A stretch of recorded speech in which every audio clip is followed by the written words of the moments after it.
Alvin Toffler, he has written a book called The Third Wave. The second dimension or the second line of thought that he brings is the future will be dominated by superhumans. His name is Martin Seligman, and he has come up with what we call as PERT model.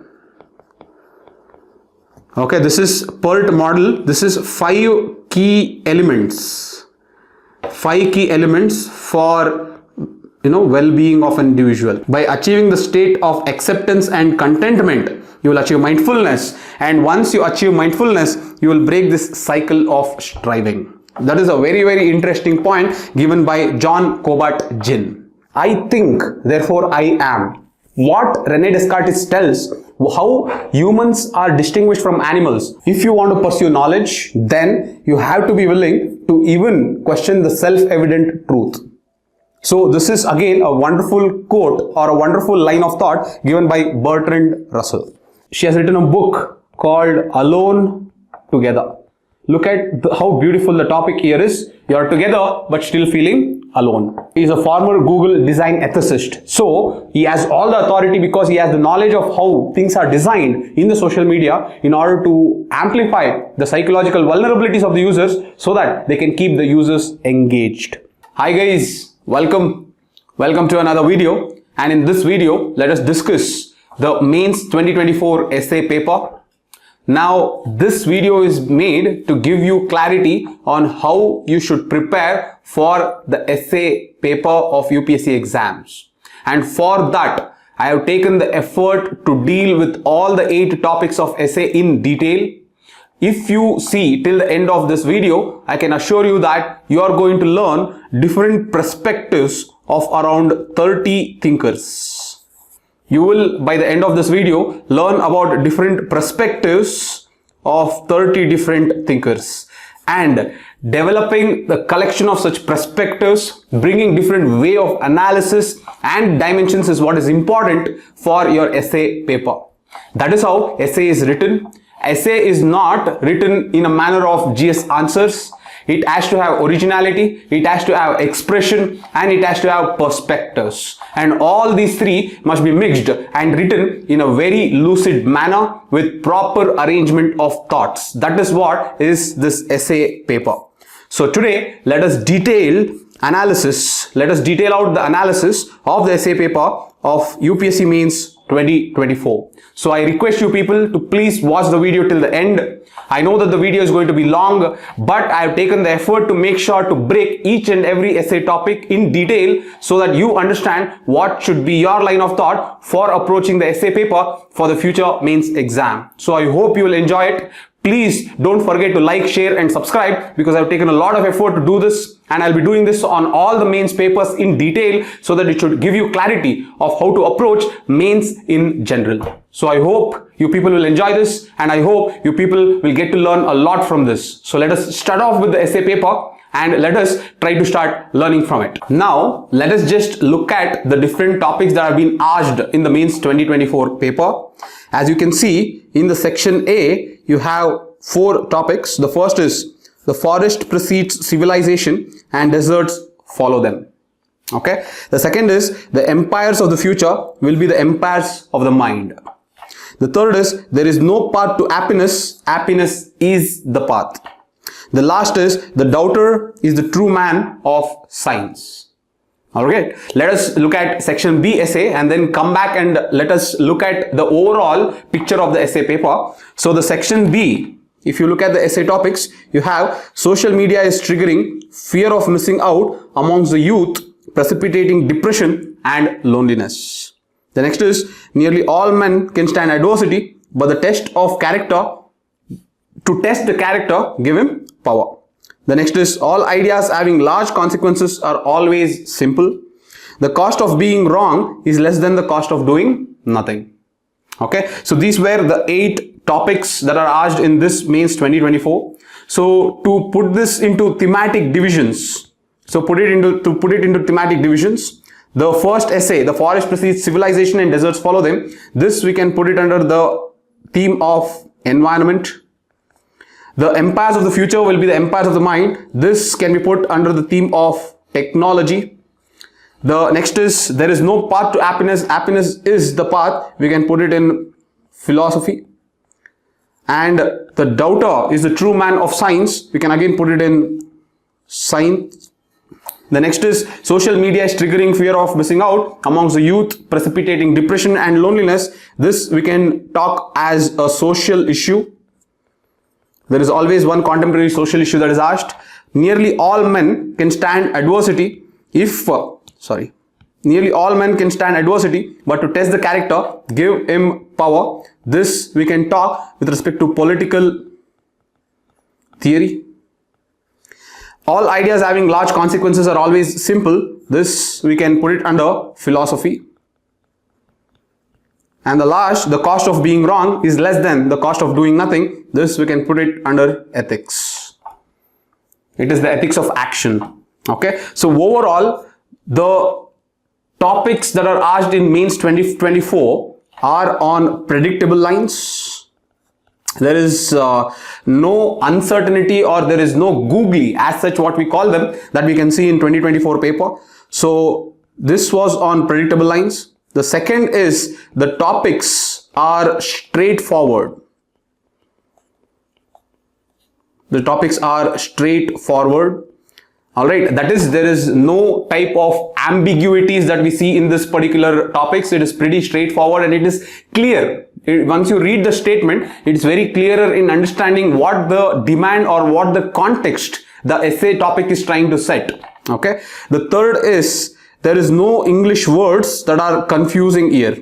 The English is also very simple. Okay, there is no English words that has multiple interpretations. Alright, like the cradle that shakes the world. So there is multiple interpretations that can come through that particular aspect. So like that, there is no English that is very jargonistic. It is kind of very, very simple. And all the 8 essays are approachable. So that is another advantage of this year's essay paper. So overall, I would say that people would have enjoyed writing this essay, and I hope you have expressed yourself much better in this year's essay. Okay, because we can at the end of the day say that essay was on predictable lines and there was no kind of uncertainty. For example, in one of the sections they would have or they could have made it very, very difficult. But if you observe that there is nothing as such, there are easier topics in both the sections. They have not tried to make one section very difficult and one section easy. They have kept very good approachable essays in both the sections, and hence both the sections are approachable in a very, very good manner. And this is one essay where you will see students attempting different essays. It is not on a predictable pattern where students will, majority of the students will only attempt these 2 essays from 2 sections. It will not be like that. So this is the paper where students, since all the 8 essays are very, very open and very, very direct and clear, there will be most of the students who will go for different approaches of essay. But as you can see, the science and the technology is as important in the previous years, and it is going to go forward. And environment, usually there will be 1 essay, and it is this time also being given. Philosophy, that usually will be flooded in UPSC essays. Here you can see almost 2 or 3 philosophical essay. We can put ethics also as philosophical. There will always be one social issue. There will always be one political issue that is asked, and as you can see, the social issue and political issues are also asked. Alright, so that is the reason I am telling that they are on predictable pattern. Okay, now before we start dwelling into each and every essay on how to deal with it, one thing I want to make sure is a lot of students will have doubt on how to prepare for this essay that is asked in the UPSC exams. Now I will just map out the last 5 years of essay. I am going to just map out in this particular screen that you are seeing to tell you how closely relevant different essays are. Okay, you will be surprised and amazed of how just by writing a lot of essays of your previous year questions, you are actually preparing for the future essays of your mains exam. This is possible. Okay, I am going to show you with empirical evidence right now of how closely the topics will be linked, or the relevance will be there for previous year topics to this topic. Okay, let us take for example the first topic. The first topic is the forest precedes civilization and deserts follow them. Okay, now in 2022 In 2022, they had asked a topic called forests are the best case studies. Forests are the best case studies for economic excellence. Forests are the best case studies for economic excellence. So basically, see, I'm not telling that you have to write exactly the same essay for both the topics. That is not my intention of trying to map this. My intention of trying to map this is to show you the close interrelation between the thematics as well as the topics that have been asked in this year compared to the previous years. It always happens. Okay, so this is the exercise to show you and to map how there are closely interlinked topics within the essay. Okay, so in environment, if you go and observe, see, this mainly also talks about development versus conservation, the topic. This also is mainly talking about development versus conservation. So you can see that how the topic is very, very closely linked. Okay, so the point is, once you develop a lot of perspectives, once you develop a lot of dimensions, once you develop a lot of analysis over development versus conservation with a lot of case studies and examples and introductions, you can actually meditate, or you can actually predetermine how your essay is going to be even before going to the exam. This is what I'm trying to talk about. I'm not trying to talk about a trick. I'm trying to talk about a trend. There's a difference between a trick and a trend. So this analysis or this clarity should be there in your mind. I'm going to show you more. Okay. Anyways, the first essay I've mapped. The second, let us see that the empires of the future will be the empires of the mind. Okay, again it is talking about the new technologies that are coming, and these new technologies, how they can grab the attention of the user, and how it is all about the knowledge, it is all about the information, and how this knowledge and information is going to play a crucial role in the future if you have to guard the power of the world. Okay, so overall this is what is talking about. As you also know, there is Yuval Noah Harari, who have told that in the future the governments are going to be the technology companies. The gods are going to be the technology giants. So this is what this essay is talking about. The future is those people who can control the mind, and they are the technology. So this essay is mainly rotating on technology. Now, if I have to map this second essay, now there is a question that was asked in 2021. Not question, there was an essay topic that was asked in 2021. The question was the process of self-discovery. The process of self-discovery has been outsourced. The process of self-discovery has been outsourced to technology. Okay, so basically here they are talking about the self-discovery or the identity, how it is outsourced to technology, and today or the current essay they are talking about the empire of the mind. Overall, I am trying to tell you how closely they both are mapped, how closely they both are interlinked. Okay, again, so as you can see the closeness, or as you can see the relevance of both this topic, you'll understand how important it is to write essay of UPSC's previous year questions, because the thematics and the relevance will always be very, very closely interlinked. Okay, let us move to the next one. The third is mainly talking about the happiness. Okay, so there is no part to happiness. Happiness is the path. This is a very good essay. I couldn't find the close interlink to it. Okay, so keep it like that. The fourth one is the doubter is the true man of science. Again, a very, very good essay. But look at this. I will map this essay to 2023. In 2023, they are asked, not all who wander are lost. Not all who wander are lost. This was asked. Again, this is morely talking about those people who don't heed to the conventional wisdom, those people who don't heed to that conventional path, who try to digress, who try to question, who try to doubt, who try to move or in a quest mode. These people are the ones who try to figure out or who try to identify or discover something new. So on those lines, you can say a doubter is a true man of science. Second, not all who wander are lost. I'll tell you one more essay for this. If I can bring a 2021 essay. There was a 2021 essay which I told, what is research? What is research but blind date with knowledge? What is research but a blind date with knowledge? Okay, again this was asked in 2021. So basically what they are trying to tell is research is all about digging more in depth of what that concept is. Research is all about asking questions. Research is all about doubting about an hypothesis or a theory. So this research is what is a blind date with knowledge. Can you see the close relevance? The doubter is a true man of science. Not all who wander are lost. What is research but blind date with knowledge? If you can observe these all three topics, these three topics are very, very closely linked to one another. Okay, and these three are asked in the last 3 years of your essay exam.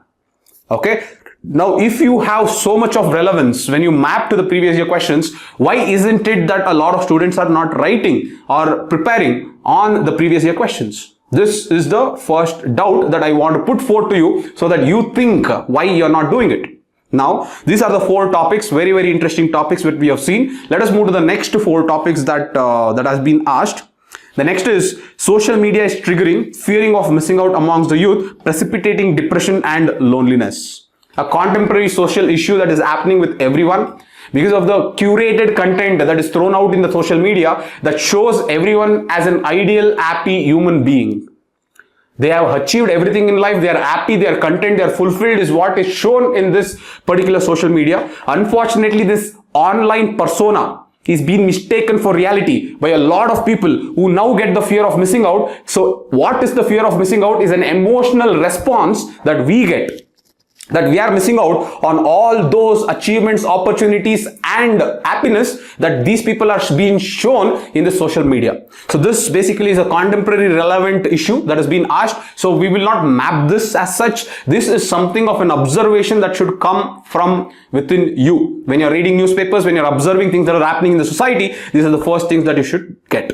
Alright, so this is a very, very good essay. If you have written this essay, you will have an ample scope or opportunity to bring very, very good dimensions. You have a very good scope to show your maturity in your societal observations. So I hope you have done that if you have, but it's a very, very good essay. Next, if you can see, nearly all men can stand adversity, but to test the character, give him power. This is a very, very common quote given by Mr. Abraham Lincoln, the former president of USA, and it is a very popular quote. It is not like you have not heard this or you are hearing this for the first time when you went to the exam or once you saw the paper, right? So this is basically the power dynamics, okay? How a power will test the character of a human being before and after, okay? How power will give you a choice to do anything, and when you can have the power to do anything, how can you do only that thing that is morally and ethically correct is what is this particular topic talking about.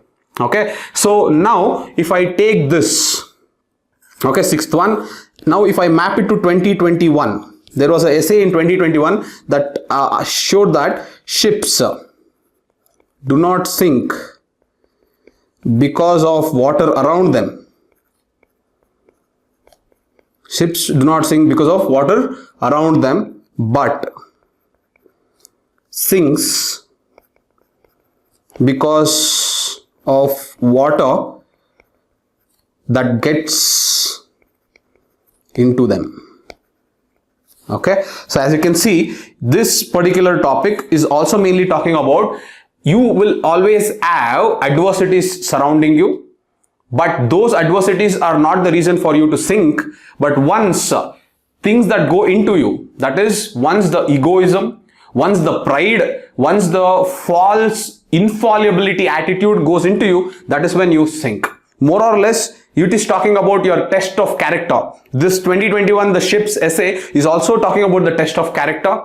What you should keep out, what should get in. Alright, and this nearly all men can stand adversity, but to test the character, give him power is also talking about character. Okay, so both the places, it is mainly talking more on the theoretical aspects of politics and power and the power dynamics. Alright, so this is where you can see the closeness in the relevance of the topics. The next topic, if you go, all ideas have large consequences, all ideas having large consequences are always simple. Okay, as you can see, again a very, very good essay, but there are a lot of relevance to this. Now see, in 2022, they asked that just because, in 2020, not 2022, in 2020 they had asked, simplicity is the utmost sophistication. Simplicity is the ultimate, simplicity is the ultimate sophistication. Simplicity is the ultimate sophistication. A very, very close relevance to this topic, as you can observe. One more essay that I can map to this. Simplicity is the utmost sophistication is one. 2023. If I take an essay of 2023, there is also an essay called Inspiration for Creativity. Inspiration for Creativity springs from the effort to look into the effort to look for magical in the mundane. Now, as you can see, both the topic on 2020, it is telling simplicity is the ultimate sophistication. On 2023, they have given an essay which talks about inspiration for creativity springs from the effort to look in for magical things in something mundane. Okay, and now they are asking all ideas having large consequences are always simple. I have given you 3 different topics in the last 3 years itself. Sorry, in the last 4 years itself.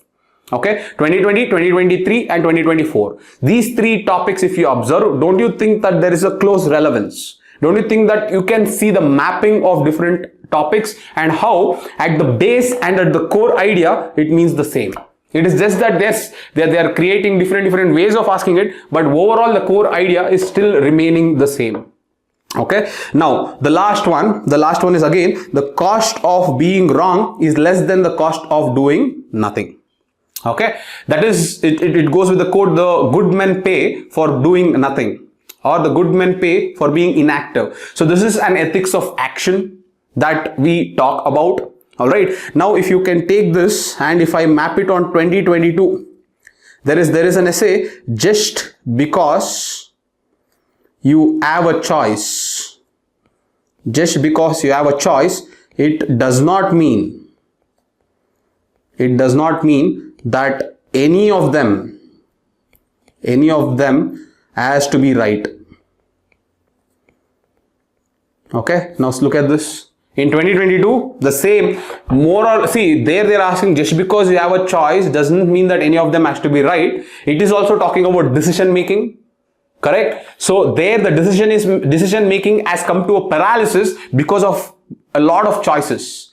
Here the cost of being wrong is less than the cost of doing nothing. Here the decision making has come to a paralysis because you're uncertain, you're afraid, you don't want to go wrong. At the end of the day, it is both this essay, the core idea is decision making. I hope you understand this. So all this paraphernalia or fear that is created in the students that essay is difficult, philosophical essays are very difficult, and essay is something that, it is very difficult for you to score marks, all this are not true. If you can observe, the essays will always be very easy. The essays will always have the same central core idea. Thematics will always be the same, and if you can practice the previous year questions of the essay, you can get very good score in essay. Okay, now coming back to what is the problem that is happening in essay. The main problem that is happening in essay is everyone thinks that their essay is standing on the sole authority of how good they are there in English. This is not completely true. I'm not telling it is completely wrong. English is important. English is important as a means of expression. What you are thinking, if you are able to express them very clearly on the paper, that is enough, and that is the first thing that you should know. English at a basic level is important, where you don't make silly errors in your spellings, you don't make silly sentence mistakes, and if you can write clearly in a simple words, that is more than enough. The second mistake that usually people do is they write GS answers in their essay. So basically I will tell you an example. So in this first essay, the forest precedes civilizations and deserts follow them. Most of the people will write Bonn Convention, Paris Agreement, desertification, UNCCD, There's sustainable development goals, climate change. So they bring so much of their general studies answers into it that they lose the scope of the essay to express your personality. So basically you should talk about essay to express your personality and your maturity in dissecting the topic, analyzing different ways of how to look at the topic, and then putting or plugging it all back. So this is what is needed in an essay, so that originality goes. Okay, so that is the second mistake that people usually do. All right, so we have discussed the two mistakes. The one is English was overemphasized. The second is GS answer. They write like GS answer. The third mistake that most of the students do is they treat essay as compendium of examples. What do you mean by compendium of examples or collection of examples? Okay, what they do is they take any essay. For example, forest precedes civilization and desert follow them. Let us assume that this is the essay. Now what they do is they'll give one example of Indus Valley, one example of Mesopotamia, one example of Maya, and they give one example in ancient India, one example in medieval India, one example in modern India, and in modern India they'll collect to contemporary. So see, they're talking about different examples in different realms. This is not an essay. This is collection of examples. When you create collection of examples, you don't display your personality, you don't display your depth in analysis, you do not display your depth in different ways of looking at an issue. Okay, collection of examples is only evident that you know examples on the topic, or you have a lot of information with you. The lot of information with you will not translate into marks, especially in an essay in this exam of UPSC. In the UPSC exam, they have given a very good way of notification of what is the demand that is required for you to write an essay in the UPSC notification. Please read that once. Being close to the demand of this particular topic, you have to show that you are a learned person and you have to analyze the issue. Okay, you have to analyze and critically think about the given issue. So that is what is important for this particular essay exam. Okay, so two things that you have learned. What were the topics this year? How was the paper this year? And the last thing is most of the mistakes that are committed by the students on how to go about preparing for their essay paper. I hope it is clear. Write essays in order to express yourself, and don't write essays to just get good marks. If you write essays only to get good marks, you will write essays in a very minimal frequency. But if you write essays to express yourself, every day you can write one essay. Okay, so make sure that you enjoy writing your essay. Don't worry about the marks. The marks will definitely translate once you write for a long period of time. And the next is write essays on different thematics, and this thematic should come from UPSC previous year questions and nothing else. Okay, everywhere the topics of essays are completely jargonized. They are completely overcomplicated just for the sake of creating a niche in your mind for the essay. But that is not true. Please make sure that the thematics are always repeated, and you make sure that you work on the thematics and practice on the previous year question. The third is, when you're practicing essay, try to research different perspectives and thinkers and what they have told about the core idea. And when you're doing that, when you research on that core ideas, make a list of people who are given different perspectives on that particular core idea. For example, see this amount, these are the sheets that I have created. So these are the overall 30 thinkers and 30 different perspectives that I got by doing the 8 topics. So when I researched on the 8 topics, in order to explain it to you people, I was able to almost collect 30 different thinkers from this particular topics, and I can use the same 30 different thinkers for my next essays that I'm going to be writing. So overall, you should always develop a list of perspectives. That perspectives can be philosophical, that perspectives can be a thinker, that perspectives can come from a book. It doesn't matter, but develop those perspectives and keep it, because these perspectives are what will give you the lens through which you can look at these give you a lens through which you can look to different issues. So I hope you understood the the orientation of how to go about an essay. I hope it is very clear.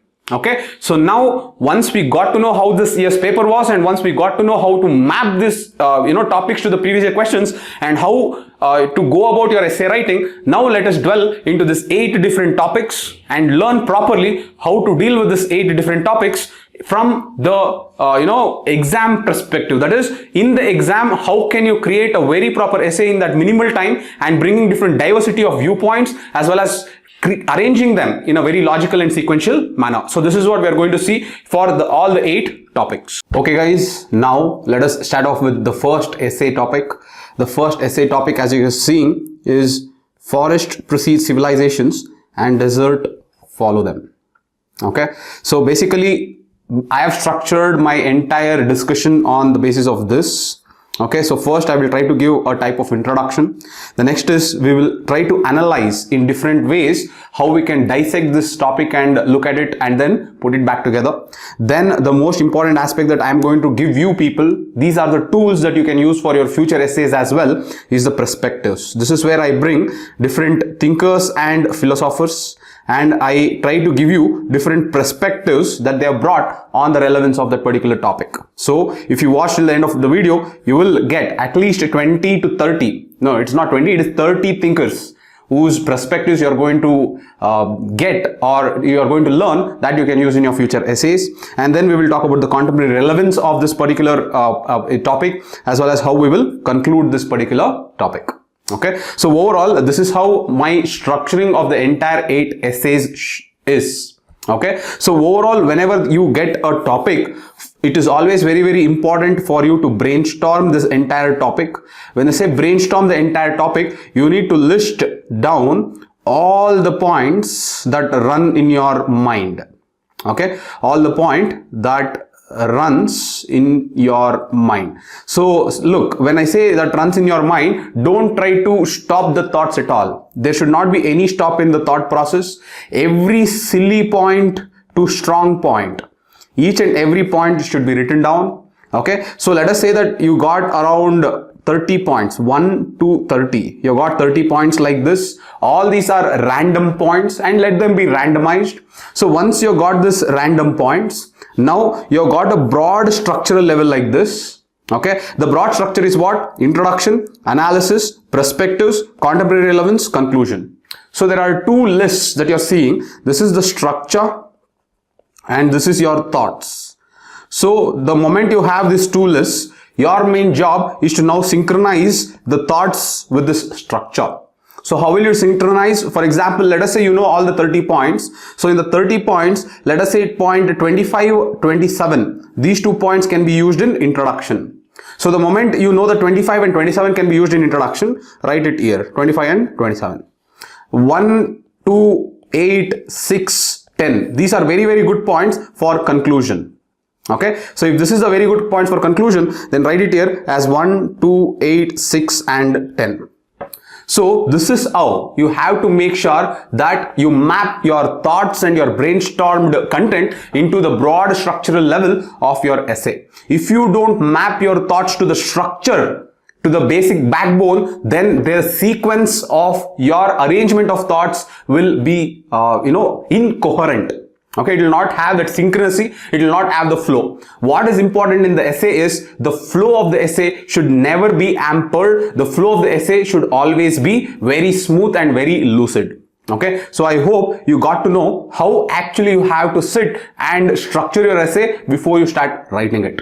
Okay, so this is how I also used to do, and I've already done it because it will take a lot of time if I brainstorm in front of you people. I've already brainstormed it. As you can see, I'm keeping the sheet of paper that I've already brainstormed. So these are few things that I keep brainstorming, and that is how after the brainstorm I've arranged it on a PPT level. All right, so this is how we will start. So basically this 8 topics should be an indicator of how you should go about for your future essays. So I hope you understand this. On this side is the perspectives, as I kept telling you. These perspectives are something that I researched because I had the advantage of time. I researched on these perspectives of different thinkers. But this, whatever entire thing is there, that is entirely done by me just by brainstorming. Okay, with whatever knowledge we have. That is how you should do it. Perspectives, no one will know everything. So you should always research and try to gather it as much as possible. Okay, so let us start off with the first essay. The forest precedes civilization and deserts follow them.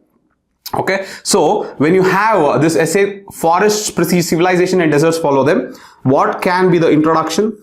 The introduction can be the introducing of the civilizations. The civilizations can be Indus Valley civilization. You have the Mesopotamia civilization.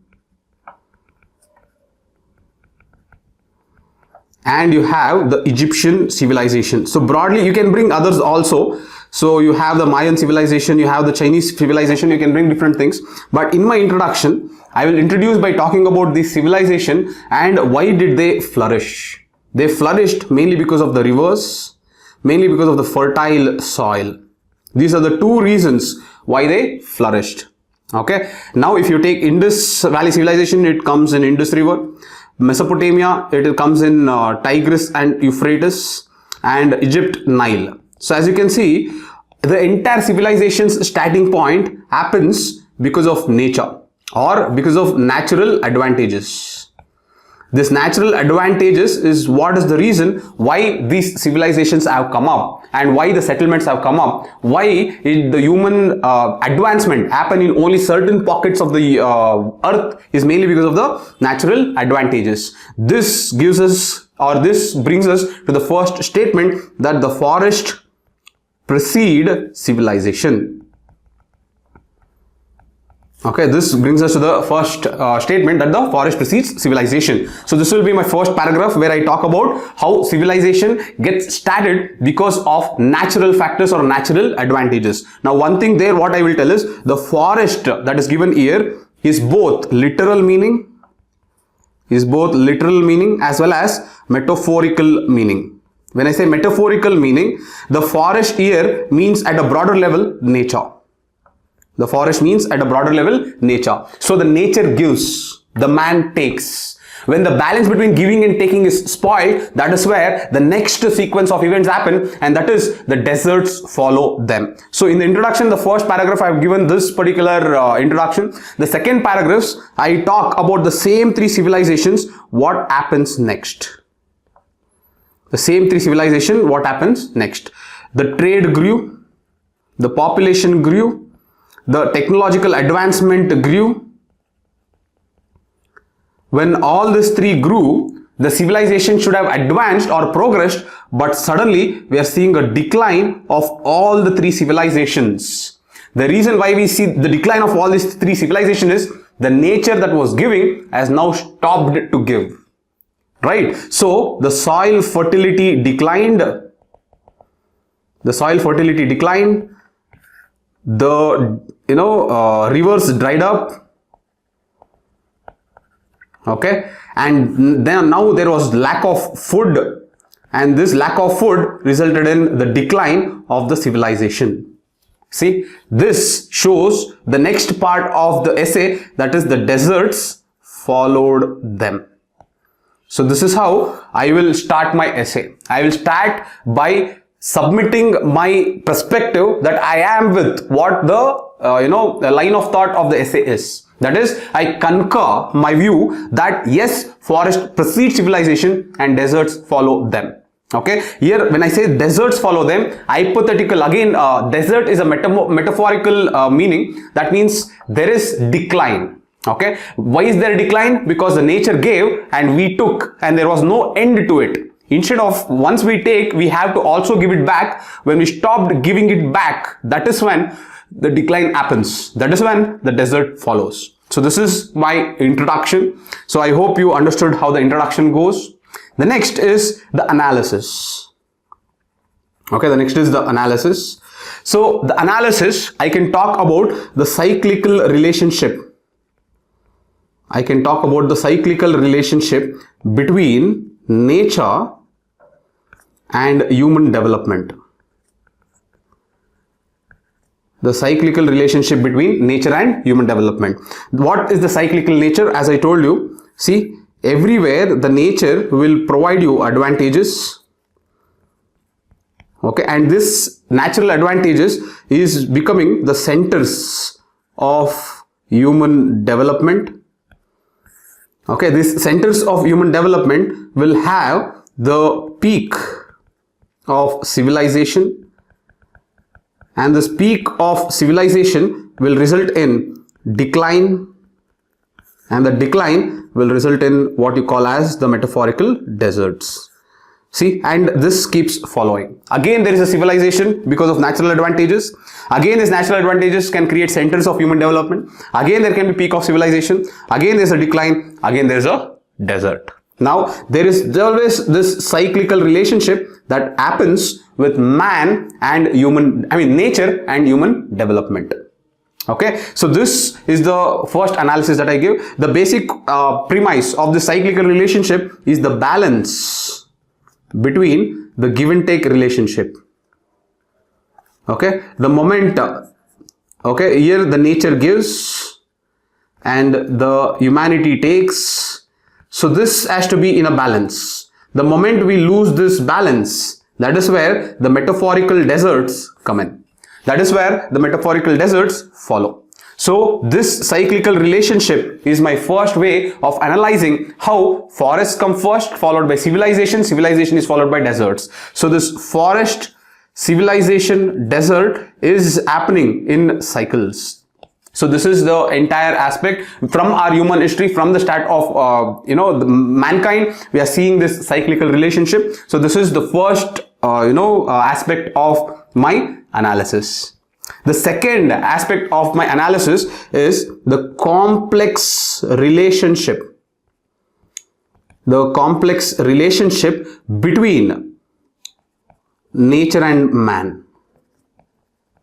Okay. Now see, when I say complex relationship, we can talk about ecosystem. When I talk about ecosystem mainly talks about the interrelationship. It talks about the interrelationship between living and non-living, as well as the interrelationship between living and living. Okay, but within the same ecosystem, when you bring man and his relationship, it becomes a little complicated. The reason why it becomes complicated is man creates hierarchies, man creates boundaries, man creates race for resources. That is the need for resources. Now look at this. When man creates boundaries, when man creates hierarchies will always create inequities. When man creates boundaries will always create conflicts. And when man creates need for resources will create competition. So when man creates inequities, conflicts and competition, automatically these three aspects, these are the consequences. Okay, whatever I have written are consequences. Now these three, inequities, conflicts and competitions, are a consequences due to hierarchies, boundaries and the resource race that the man has created. Now when man creates these three aspects that are resulting in inequities, conflicts and competition, that is the reason why the relationship between man and nature becomes complex. Okay, now let me give you an example of inequities. Now in complex relationship between nature and man, how inequities is playing a role is, if there is let us say if there is deforestation, then it will always be the indigenous tribes. It will always be the indigenous tribes who are going to be displaced. It is the indigenous tribes who are going to lose their livelihood. It is the indigenous tribe who are going to lose their culture. See how deforestation creates a aspect of more indigenous tribes who are going to be at the receiving end rather than everyone else. Okay, boundaries, by creating boundaries, for example, if you take sharing of water resources, okay, or another example is the sharing of global commons. If you take in both the aspects, there is conflicts between different nations. When there is conflict between different nations, it is not the nations who will win, it is the nature that is going to lose. So here it is the conflicts. Because of the conflicts, it is not the nature that is going to win, it is the nature that is going to lose. In the name of nations, it is the nature that is going to take the hit. So this is the problem with the conflicts. And the last is the competition. As you know, in the environment and ecology, the interaction amongst the species, competition will always result in the equation minus and minus. When I say minus and minus, it is if I take predator and prey relationship, whenever there is a competition, it will always result in minus or a disadvantage for the predator also, minus or the disadvantage for the prey also. That is, competition will not lead to any win-win situation. Competition will also not lead to any zero-sum situation. Competition can lead to only destruction. And that is what is happening. This competition has resulted in over-exploitation. It has resulted in over-exploitation of resources. The best example is the water resources. Many cities around the world are undergoing a day called 0 day. 0 day means there is no water at all. And many cities in the future are going to undergo water shortages that we are seeing in cities like Chennai or Bengaluru. Correct? So this shows how there is a complex relationship between nature and man. Okay? So this is another way of analyzing this particular topic. So first we have spoken about the cyclical relationship. Now we are speaking about the complex relationship between nature and man. Okay. The next way of analyzing is bringing different perspectives. Now let me talk about different perspectives of how different people have brought their own way or line of thought into this particular topic. The person called Jared Diamond. Okay. So in this particular Jared Diamond has written very good books, three very good important books. So Jared Diamond, as you can see in the image, is the person who introduced the concept called geographical determinism. He is the person who introduced the concept of geographical determinism. So what is geographical determinism? Geographical determinism is, it is always the geographical advantages that will determine human progress. It is always the geographical advantages that will determine the human progress. But what man should also understand is, it will always be the disadvantages created by man in geography that will be the reason for the humanity's decline. That is a very important line of thought introduced by Jared Diamond, that is geographical determinism. Okay. The next, Jared also writes in his book called Collapse. Jared has written a book called Collapse. In this book, Jared has told that the key drivers for societal collapse, is mainly due to environmental mismanagement as well as the deforestation, rampant deforestation. So he attributes that these two aspects, environmental mismanagement and deforestation, are the key drivers for societal collapse. Okay, and he has also told in his book, he has written a book called World Until Yesterday. Okay, he has written a book, World Until Yesterday, and this World Until Yesterday, he has told that the modern societies should learn more ecocentric views or ecocentric way of life. The modern societies should learn more ecocentric way of life from the traditional societies which followed tribal approach. We know that the tribes are in synchrony with or in synchronous with the nature. They are always in commensurate, respecting nature, preserving nature, and in harmony with nature. So that is what Jared Diamond tells. On one side, he says geographical determinism is important, but man has to respect the geography, otherwise it will lead to decline. Second, he says in this book called Collapse that the key drivers of societal collapse is environmental mismanagement. The third, he says, is in this book called World Until Yesterday, that modern societies should learn from the previous traditional societies, especially of the tribal approach of living in harmony with nature. So these three aspects or dimensions or perspectives are very relevant in this particular essay. You can use this very nicely. The next person who is important here is, as you can see, he is known as Joseph Tainter. He is known as Joseph Tainter. He has written the book called The Collapse of Complex Societies.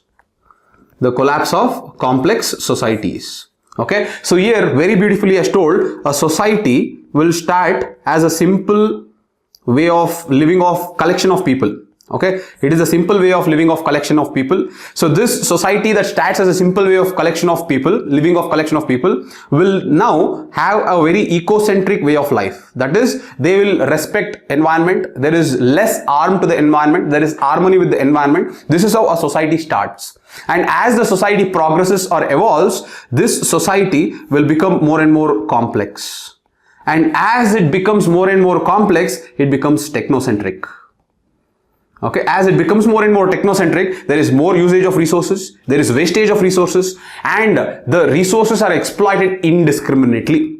Alright, so this evolution from a simple society to a complex society and how the complex society will collapse is what Joseph Tainter talks about. Okay, he says that civilizations tend to overextend. Civilizations tend to overextend their resource base. They tend to overextend their resource base. This leads to diminishing returns.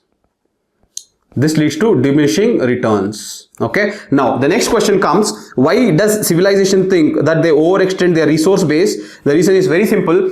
Once the society starts getting complex, they start thinking that the resources are inexhaustible. They start thinking that the resources are inexhaustible.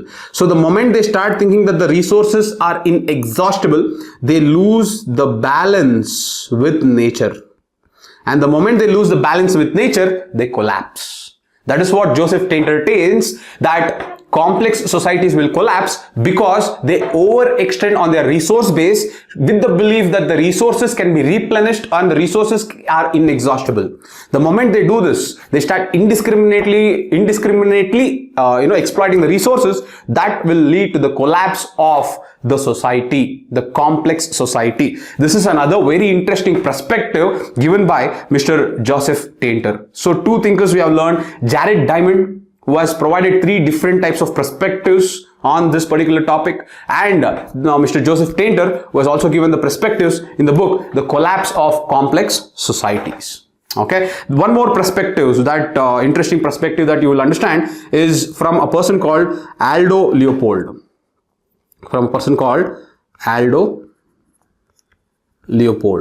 So Aldo Leopold has introduced a concept called land ethic. What is land ethic? Land ethic is, it calls for humans to act as stewards. It calls for humans to act as stewards of natural world. This natural world is in this topic, the metaphorical forest. So here Leopold is talking about the land ethic. That means we have to be the stewards of natural world. So it is our responsibility to maintain the ecological balance. As well as we should also make sure that we should not over-exploit. Our responsibility to not over-exploit. So that is what is known as land ethic concept of Aldo Leopold. The next is the very famous personality that you know called Rachel Carson. Okay, Rachel Carlson. Okay, Rachel Carlson's book called Silent Spring. Silent Spring gave us a picture of how the usage of pesticides. It gave us a picture of how the usage of pesticides not only harmed the environment, but it came back to harm the human health as well. So it is Rachel Carlson's Silent Spring that actually became the foundation for several environmental movements. And it is the environmental movements that started from here that came up with the concept of sustainable development. Okay, so this another perspective, what you can say is, whenever you do harm to the environment, the arm comes back to us. So on that aspect, you can bring the line of thought of Rachel Carlson and you can talk about this. One more very interesting perspective is our own environmentalist called Vandana Shiva. Okay, Vandana Shiva very beautifully tells that deforestation and desertification will disproportionately harm the marginalized sections, the poor, okay, and the tribes. So this is another perspective or the line of thought brought by Vandana Shiva. So what you can take away from this line of thought is, see, unsustainable practices or environmental degradation will also become a foundation for the collapse of social justice. So if you want social justice, it does not come only from the realm of polity, it does not come only from the realm of society, but if social justice has to be preserved, you should also know that it comes from environmental sustainability. So these are the three aspects that you need to take care of if there has to be social justice, if there has to be less of social inequity, and there has to be social equity. So I hope you understood this. These are the different perspectives. So to just give you a rewind of it, we spoke about the perspective of Jared Diamond, we spoke about the perspective of Joseph Tainter, we spoke about the perspective of Aldo Leopold and Rachel Carlson, and finally we also spoke about the perspective of Vandana Shiva. So this is how you have to develop different perspectives if you take a particular topic. And just imagine, I gave you the introduction, I gave you the analysis, I gave you the perspectives, and the last and the final thing before we get into the conclusion remark is talking about the contemporary aspects of or relevance, not aspects, contemporary relevance of this particular topic. The contemporary relevance is very, very simple. Okay, humans in today are technocentric. That is, there is rampant advancement in technology. So we are seeing this advancement in technology in the realms of artificial intelligence. We are seeing it in genomics. We are seeing it in robotics, we are seeing it in nanotechnology, and we are seeing that application also today in different realms of life. If you take agriculture, we are seeing genetically modified crops. If we take biotechnology in the realms of human biology, we are seeing Neuralink, which has now announced that it can put a chip and allow a blind man to see. So that is another advancement. So we are in a technocentric world, which is dominated by artificial intelligence. Okay, but what happens in a technocentric world is it results in ecocentric neglect.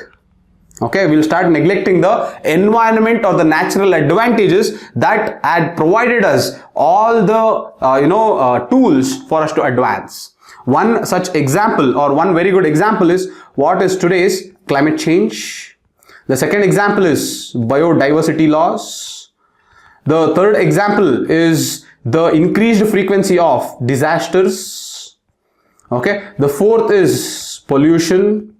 The fifth is rampant growth of population.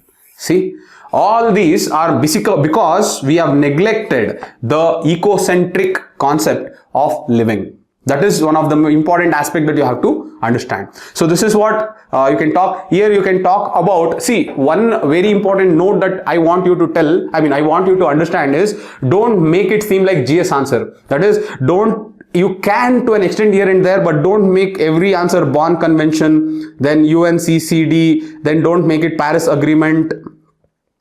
Okay, don't make it Kyoto Protocol. I know that you people have a lot of knowledge about these, but these keep it as minimal as possible. That's why in my discussion from introduction up to this point, I have not used those words too many times. Okay, because the moment you use those words, you will start writing about them and it will seem like a GS answer. But here and there, to substantiate your viewpoint, you can definitely use this. Okay, but don't make that itself as the core idea or your core analysis.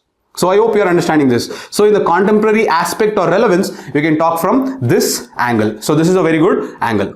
Okay. Finally, as a concluding remark, finally, as a concluding remark, how I would like to end this is I would talk about E.O. Wilson's concept of Earth.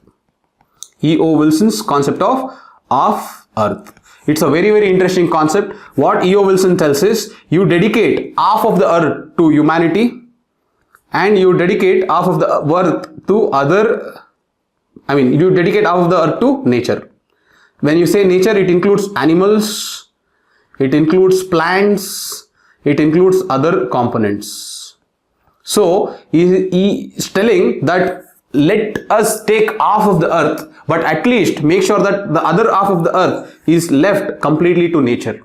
If this happens, if the half earth concept happens, this will provide us the necessary tools for sustainability. It provides us the necessary tools for survival. And this concept can help us go out of this vicious cycle of forest, civilization and deserts. So if we have to come out of the metaphorical curse of deserts that usually follow the civilization, then we have to implement the half earth concept that helps us develop living in an ecocentric way that proposes sustainability, that will make the metaphorical forest perpetuate and helps civilization thrive for a much longer period of time. This is what I would like to conclude in this particular topic of the forests precede civilization and deserts follow them.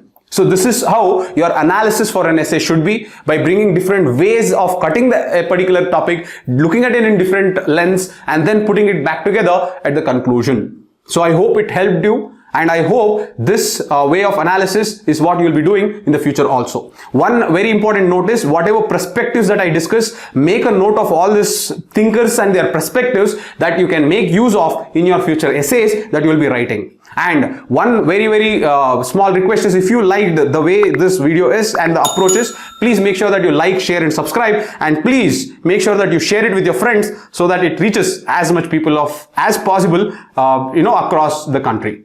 So this is about the first essay. We have seen this essay. Please comment about your take, your perspectives. What was your way of analysis of this essay in the comment section? That will seem more interesting and that will seem more interactive. Alright, so after this, let us move on to the next essay, that is the second one. Let us start with the second essay, a very, very interesting technology based essay. The empires of the future will be the empires of the mind. Okay, so here two aspects that you have to keep in your cognizance is, one, they're talking about the future, and two, they're talking about the mind. So it is all about how we are progressing into the future. It is mainly towards everything that is to do with the mind. So keep this in your inventory or in your mindset before you start brainstorming. Okay, so as I told you, once you start the brainstorming session, bring all your thought process that is completely randomized. Okay, you bring your completely randomized thought process, okay, into this list. Don't have any type of filters. Keep it completely open to all the aspect that comes to your mind. And now, once your randomized brainstorming session is done, now you map this brainstorming session back to your structure of the essay. Okay, what all points will come to: introduction, analysis, perspectives, contemporary relevance, as well as conclusion. Now, this analysis and perspectives is where you bring more diversity and you bring more maturity and you show the depth. Okay, 80% of your marks stands in this analysis and perspectives. So always make sure that bring as much lines of thought as possible. Okay, introduction should always be interesting and conclusion should always be on an emotional level with value intensive. That is, it should be with human-centric values. It should have empathy. It should have a level of responsibility. It should have a type of inclusivity. So these are few things that you have to focus upon when you're talking about the conclusion. So overall, let us now dissect and look at the empires of the future will be the empires of the mind. Okay, so how will I introduce the concept? Okay, so I will introduce the concept by talking about the evolution of empires. The evolution of empires. Since they are talking about the future, I will talk from past to present and then give a glimpse of the future in my introduction. So I start with the introduction of evolution of empires by talking about how the initial empires were nomadic. Why the empires were nomadic is because they were mainly into pastures, search of pastures. They lived a nomadic life because they were in search of pastures for their livestock. Okay, that is how the nomadic empire grew. The best example is our Aryan Empire. Okay, the next evolution was the kingdoms that started to settle down. The reason why they started to settle down is because now land started to become the important central idea around which the empire was built. So this land is becoming the traditional notion of power. Okay, the next is, as the kingdoms evolved, then came the industries. And the industries, when industries became the focal point, that is when we see the British Empire taking over the entire world, and the consequence of this is colonialism. Okay, now comes the future, where I give a glimpse of what is happening today, where data and technology has occupied the core tenet of the world, and because of this comes the neo-colonialism. And we see that the neo-colonialism is a consequence of the inequity of the mind. What do I say, the inequity of the mind? The inequity of the mind is how the technology, how the data, and how the information is controlled by a few. And this few are dictating. They are dictating how the information has to be viewed or consumed by the majority. Consumed by the majority. So this is my introduction. So from the past I have come to the future, and I have given the glimpse of how this few are the empires of the future. And why are they the empires of the future? Because they are able to control the empire of the mind. Okay, so this empires of the future will be the empires of the mind, and it is them who are going to control the world of the future. So this is how my introduction will be. So this is how the introduction will happen. Alright, then I give the thesis statement, where I talk about, when I say thesis statement, I talk about what is coming next. What are my different ways of analysis, perspectives, and how I will link it to contemporary relevance. Okay, so basically it is just giving a trailer of what is going to come across. Okay, the next is, let me talk about the analysis. Okay, in the analysis, the first analysis that I will talk about is the shifting dynamics of power. The shifting dynamics of power. What is the shifting dynamics of power? So basically we had traditional notions of power. From traditional notions of power, we are going into the new notions of power. The traditional notions of power were land, it was resources, and it was the military strength. Land, resources, and military. The new notions of power is technology, is data, is innovation, okay, and creativity. See, these are the new notions of power. So we are moving into a world where the traditional notions of power is giving way to the new notions of power. So this is the first aspect that I will be analyzing. Okay, now with this analysis, the next analysis that I will bring is the concept of knowledge economy. So we are transitioning. See, in our entire civilization, our economy has always transitioned. In the introduction, I just told you that from a nomadic lifestyle, we went into settled lifestyle. From settled lifestyle, we went into industrialized lifestyle. And from industrial lifestyle today, we are moving into the knowledge lifestyle. That is knowledge economy. So our economy today, we are transitioning from industrial. From industrial, we are transitioning into the knowledge economy. So in the knowledge economy, according to the there is a report called Knowledge for Development. There's a report called Knowledge for Development. Now this report has been given by World Bank, And in this report, very nicely they say that intellectual resources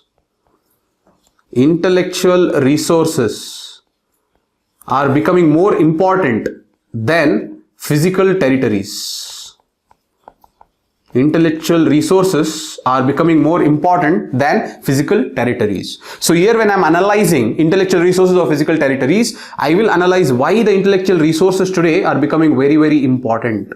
The reason is mainly because humanity is hung over data and humanity is hung over technology. So if you want to influence humanity, at the end of the day, any empire, if they have to sustain, they have to control humanity.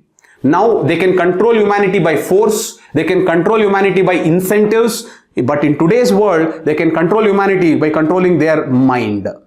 See, this analysis should come. Alright, so this is what is happening today in the knowledge economy. So this is the second way of analyzing what we are talking about. The third way of analysis I will talk about is the jobs.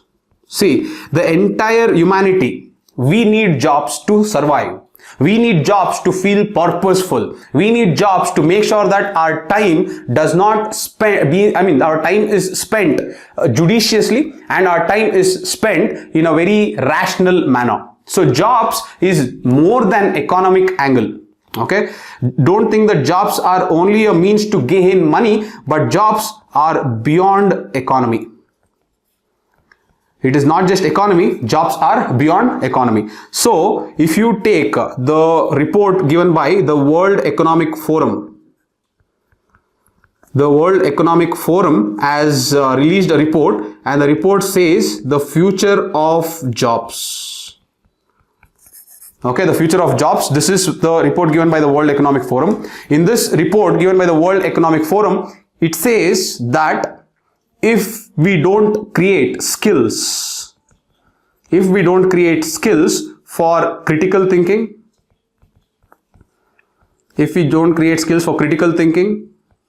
problem solving, and if we don't create scope for creativity, okay, so these are the most important thing of the future of jobs. Now look at this. All the three, critical thinking, problem solving and creativity, all the things is the job of the mind. You don't need physical strength to do this. You don't need any type of physical skills for you to implement this. What you need is a proper mind. So if the future of jobs is purely based on the mind, then the future of empire will also be on those who can give them the skills of the mindset. So the empires of the future will all be those people who can give the people a purpose. I hope you are understanding this. So if I told you jobs is beyond economy, it means purpose. So if an empire can give humanity a purpose, then that empire will be the empire of the future. And how will that empire give humanity a purpose? By giving the job that will mainly be the job of the mind. The mind that is able to critically think, that is able to problem solve, that is able to provide a solution of creativity.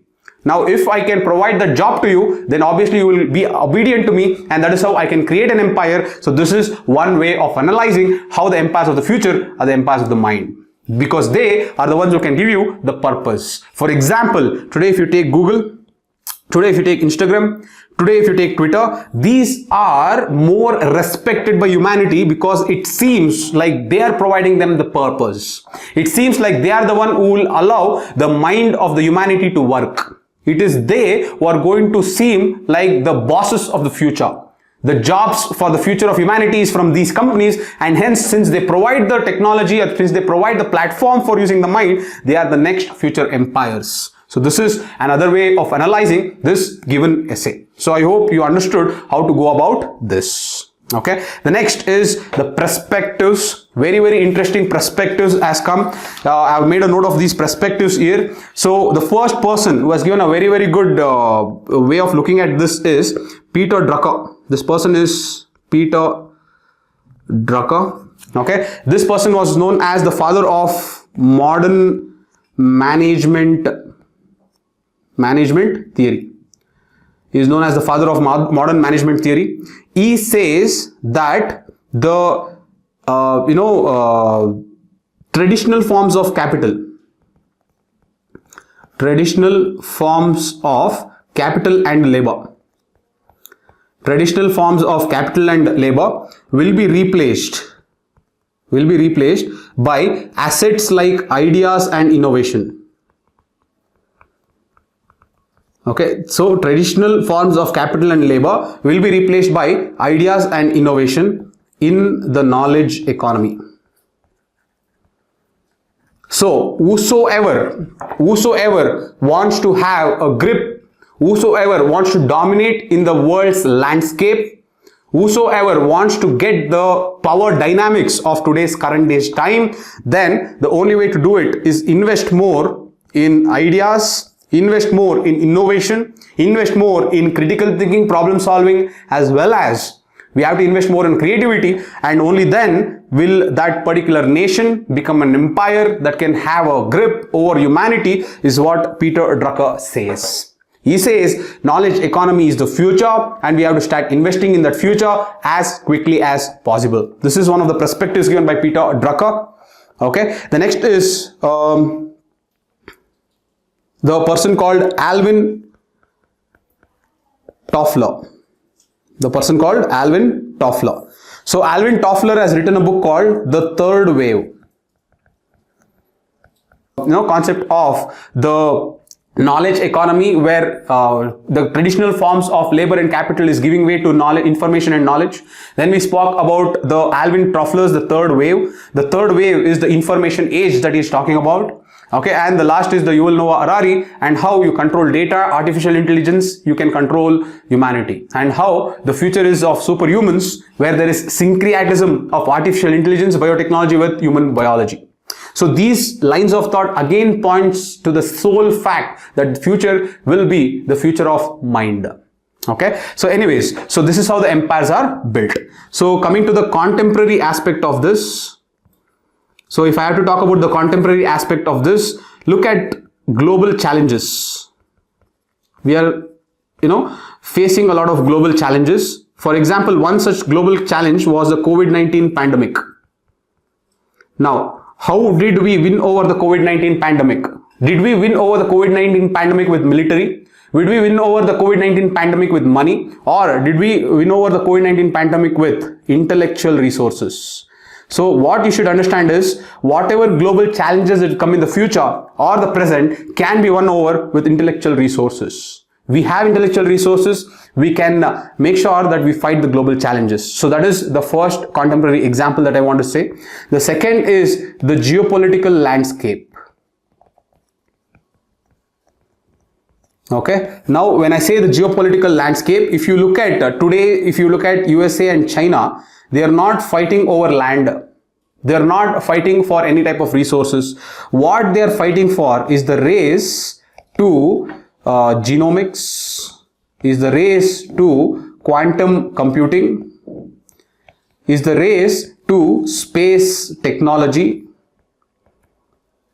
So and the race to artificial intelligence development.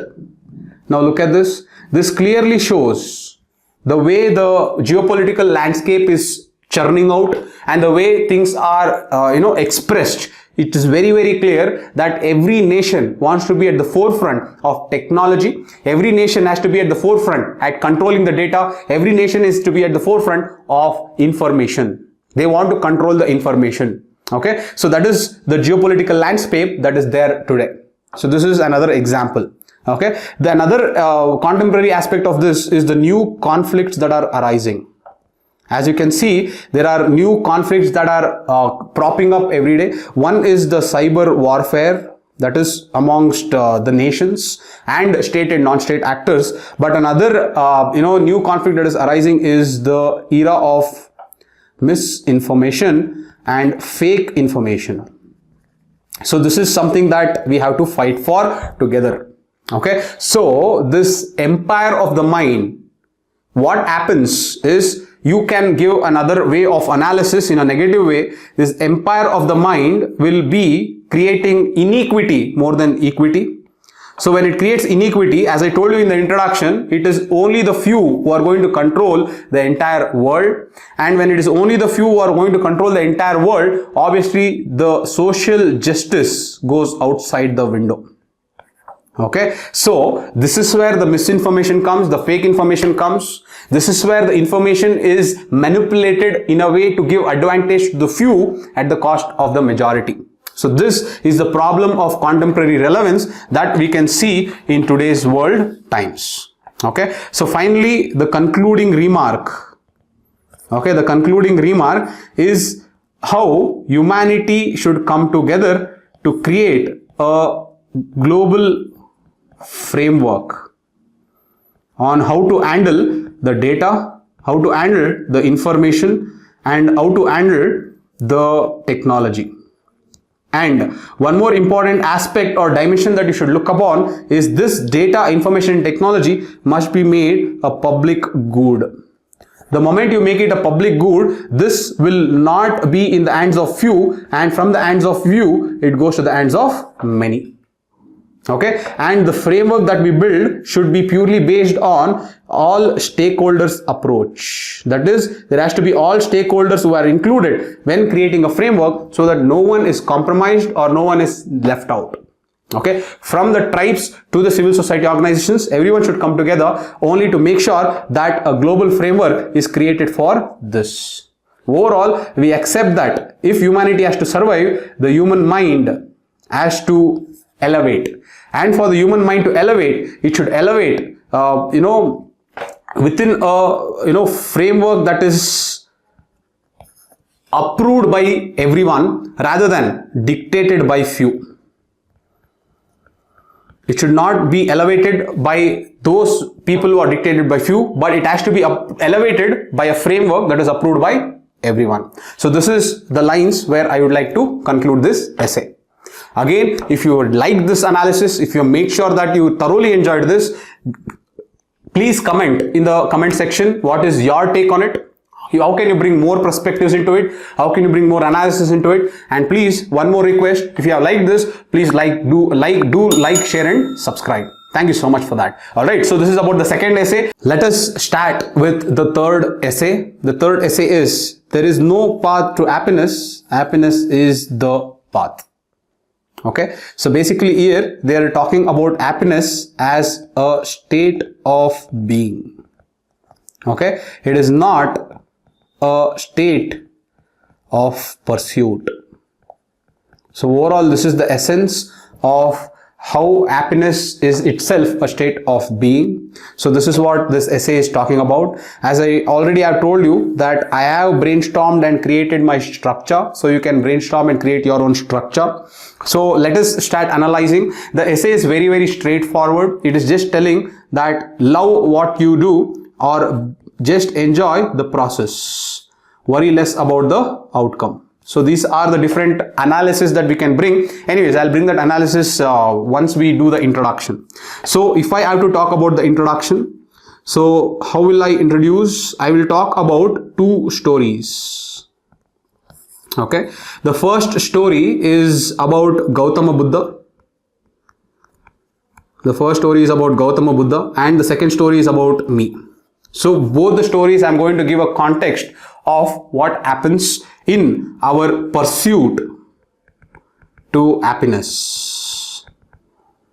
Okay, so here Gautama Buddha, who started as Siddhartha. Siddhartha was the prince of Sakya clan, and as a prince of Sakya clan, Siddhartha had access to all the luxuries of life. A palace, servants, material pleasures, a wife, a child, a family. Okay, so the Siddhartha had luxuries, all aspect of luxuries. Even then, Siddhartha was not happy. When Siddhartha went to explore what happiness is, Siddhartha was able to find that happiness is within oneself, and happiness is not something to find, happiness is something that we live. So when Siddhartha was able to do this, that is when Siddhartha became Gautama Buddha, and that is when they say that he attained the moksha or salvation. Now, coming to the story of me, when we were kids, we were told that if we get first rank in our school, we'll have a very happy life. Once we finished our schooling and went to college, we told that if you get a good degree, we will have a very happy life. Once we got a degree, we were told that once you get a job, you will have a very happy life. Once we get a job, we were told that once you get married and have a family, you will have a very happy life. Once we had a family, we were told that taking care of the family is your responsibility, and owning to the responsibility is what makes us happy. So, in this entire scenario, we were only pursuing happiness, trying to seek or trying to see that if by solving some objective, we are going to find it.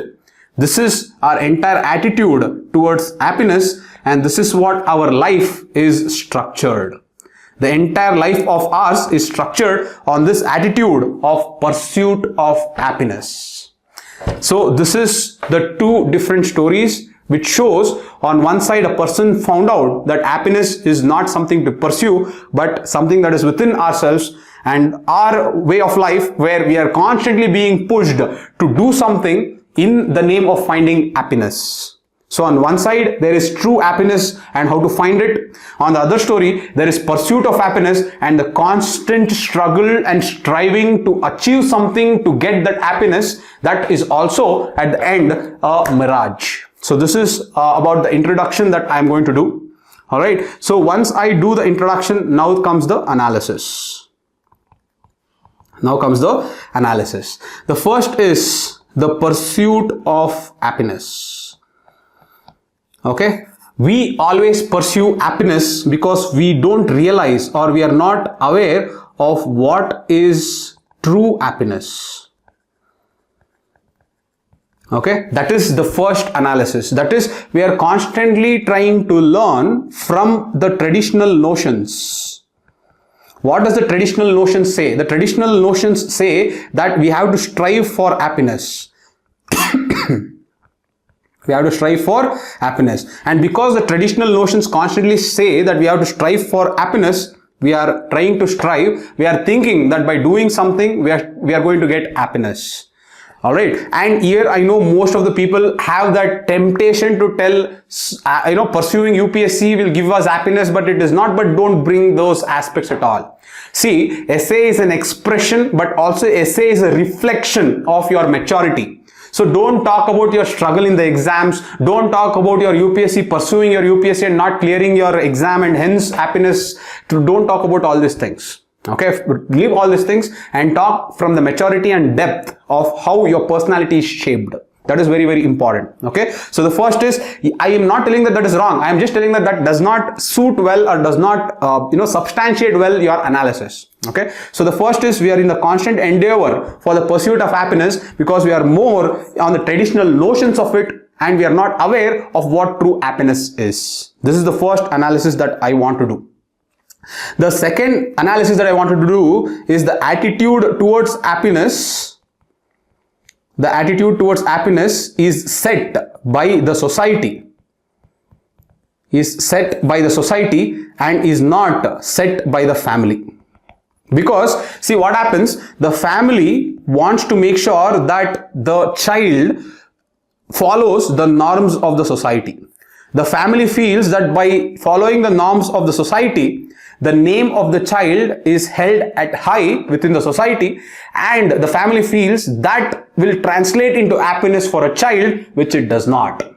Unfortunately, it does not. So just by following the norm set by the society, a family may feel that they have a better status, better outlook in the society, but the child or the family may not translate that outlook or status into happiness, and this is one of the important aspects that I'm talking about.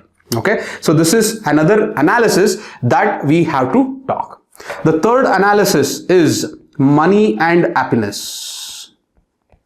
A lot of people say, can money buy happiness? Money cannot buy happiness and all that aspect, but there is something called Easterlin paradox. What is this Easterlin paradox? Easterlin paradox says that people with money are happier. People with money are happier compared to the poor. This is a true fact. Obviously, if you're living in a slum, if you don't have a shelter, if you don't have basic necessities of life, you're not happy. So it makes proper sense that people who have money are happier compared to the poor. But what is the Easterlin paradox? The Easterlin paradox says that if you take a graph with the increase in money, the happiness does not increase linearly. It will not increase linearly. In fact, with the increase in money, if I take this, if the increase in money, the happiness, look at this. So this is what is the Easterlin paradox. Easterlin paradox is, with the increase in money, there is a peak that it reaches, but after a peak, money will not buy you happiness. So the entire aspect of the entire societal attitude of making more money, becoming more wealthier, going into material ambitions is actually not the true essence of happiness. So that is what is something that I wanted to bring to the notice from the Easterlin paradox. The fourth aspect is religious scripture. So if you read the religious scripture, any religious scripture will talk less about money and more about the service. It is talking less about pursuit and it is talking more about living. Okay, so two aspects in any religious scripture, if you take Hindu, Jainism, Islam, or if you take Buddhism, any religious scripture, Christianity, all scripture talks about the living and the service. You have to live the moment and you have to live in such a way that you give service to humanity as a whole. So this is what is where the happiness lies. So this is something that we have to learn. The next analysis that I would like to talk about is a person called Naval Ravikant. Naval Ravikant has given a very interesting perspective that happiness is also a skill that we should develop. Okay, that we develop. Just like a kid will develop the skill of walking, running, just like we adults will develop the skill of driving, in the same manner you should approach happiness as a skill. So this gives us the responsibility to learn to be happy. Instead of trying to pursue, instead of trying to search the happiness somewhere, so you don't have to search or you don't have to pursue happiness anywhere. It is a scope that allows you to be happy in whatever context, whatever circumstances that you are in. This can happen only if you develop happiness as a skill. So this is another way of analysis. Okay, and the next analysis is process over outcome. Because we are taught, or our thought process is so much obsessed on the outcome that we forget the process. We think that by getting this outcome, we'll be happy. And in that endeavor to get that outcome, the entire process will be made a burden. So we will suffer the entire process, and finally when we don't get the outcome, our mental health is affected. We start getting disappointed. We go into what we call as depression. These are all the outcomes of this mentality of outcome over process. So process over outcome is where you believe that happiness is in the process itself. Okay, so this is another analysis that I would like to bring. Okay, the next is the perspectives. So basically, if I talk about the perspectives, the first one I would like to talk about is Aristotle.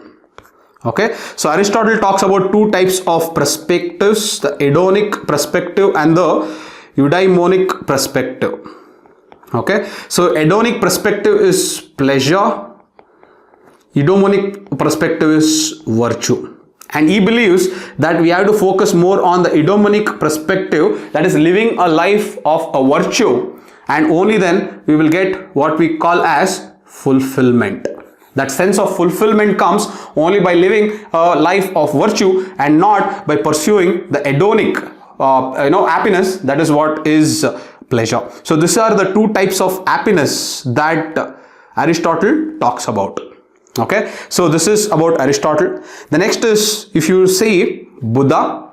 Okay, according to Buddha, as I began in the essay also, happiness is a state of mind. Happiness is a state of mind, and this happiness is a state of mind that comes only if there is inner peace, only if there is mindfulness, and only if there is detachment.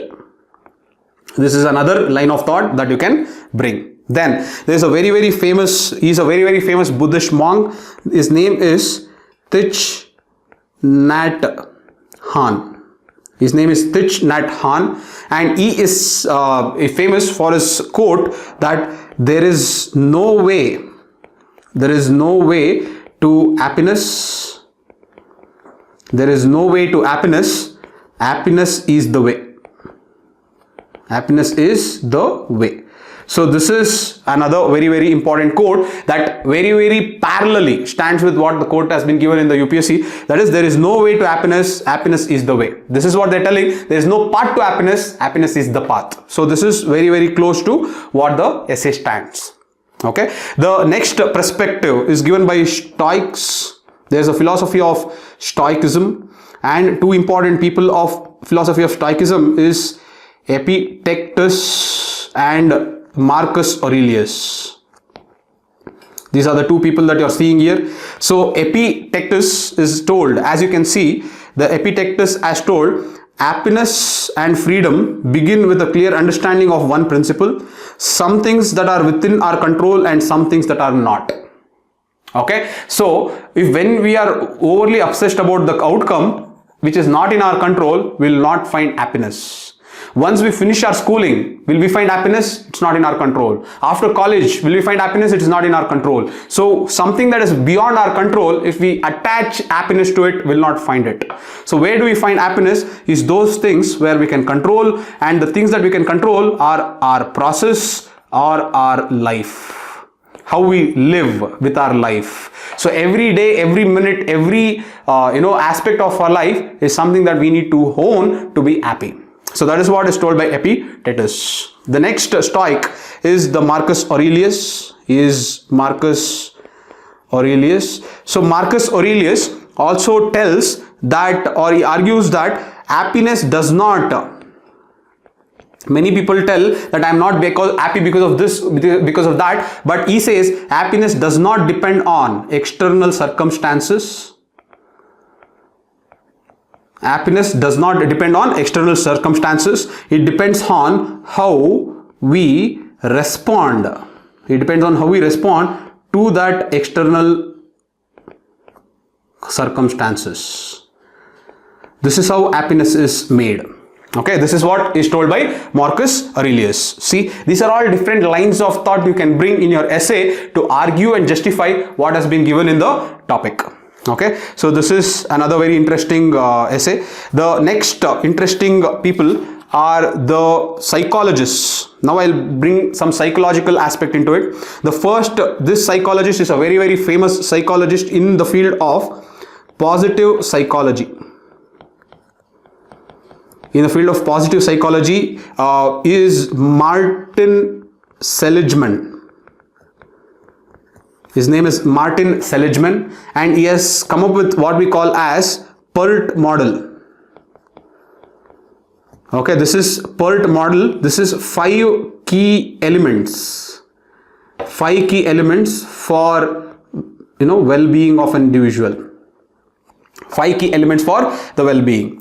So according to Martin Seligman, the PERT model is the 5 elements that are necessary for you to be happy. What are the 5 models? One is positive emotion. The second is engagement. The third is relationship. The fourth is meaning. And the fifth is accomplishment. These are the 5 elements that comes in the PERT model, which Martin Seligman tells are important for well-being of any individual. Positive emotions, okay, engagement, relationship, meaning, and accomplishment. I can write an entire essay on these 5 elements itself, but this is just to attach as a substantiation to what the UPSC has given. So this is another aspect of perspective. Another very important study is the Harvard's longitudinal study of adult development. Okay, now this is a very early study. They started in 1938. It is going on even today, and it gives us a very good perspective of what happiness is.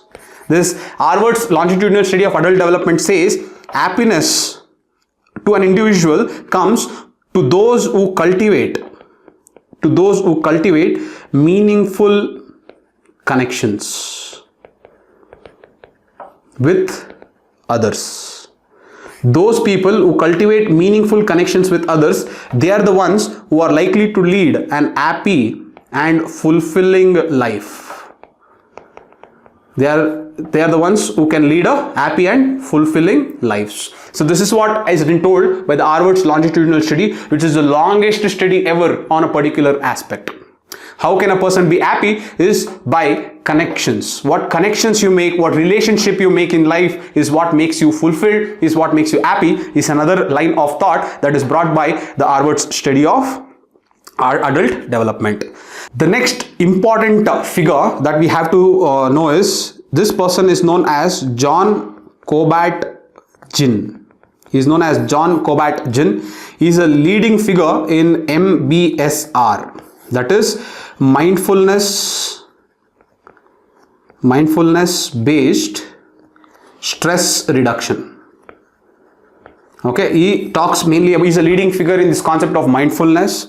So he says that any individual can break the cycle of striving. We are constantly striving, correct? So any individual can break the cycle of striving by practicing mindfulness. How do you practice mindfulness? By achieving the state of acceptance and contentment. By achieving the state of acceptance and contentment, you will achieve mindfulness, and once you achieve mindfulness, you will break this cycle of striving. That is a very interesting point given by John Kabat-Zinn. Alright, the next person is a very famous personality that you would have heard of. You would have read his book. His book is Man's Search for Meaning. Okay, and he is Viktor Frankl. He is Viktor Frankl. A very good book to read. If you are free, please do read this book. If you have to be inspired, if you have to be humbled, if you have to know the power of hope. Anyways, now this book argues that happiness is a very tricky concept. It becomes more elusive. The more you try to pursue. The more I try to pursue happiness, it becomes more elusive. Okay, so happiness should always be a byproduct. Happiness should be a byproduct of living a meaningful life. We should not try to pursue happiness. It should be a byproduct of living a meaningful life. So that is what is told by Viktor Frankl. And how will we lead a meaningful life? If we can attain some type of purpose for our life. The moment we feel there is a purpose for our life, we will get meaning for our life, and that meaning for our life will give us happiness, and it is not the pursuit of happiness as such, because happiness is elusive. That is what is told by Viktor Frankl in a very famous book of Man's Search for Meaning. Okay, the last is our own father of the nation, Mahatma Gandhiji, who has told that happiness is what you think, what you say, and what you do are in harmony. This is what is told by our father of the nation, Mahatma Gandhiji. Okay, so basically, what is Gandhiji linking happiness to?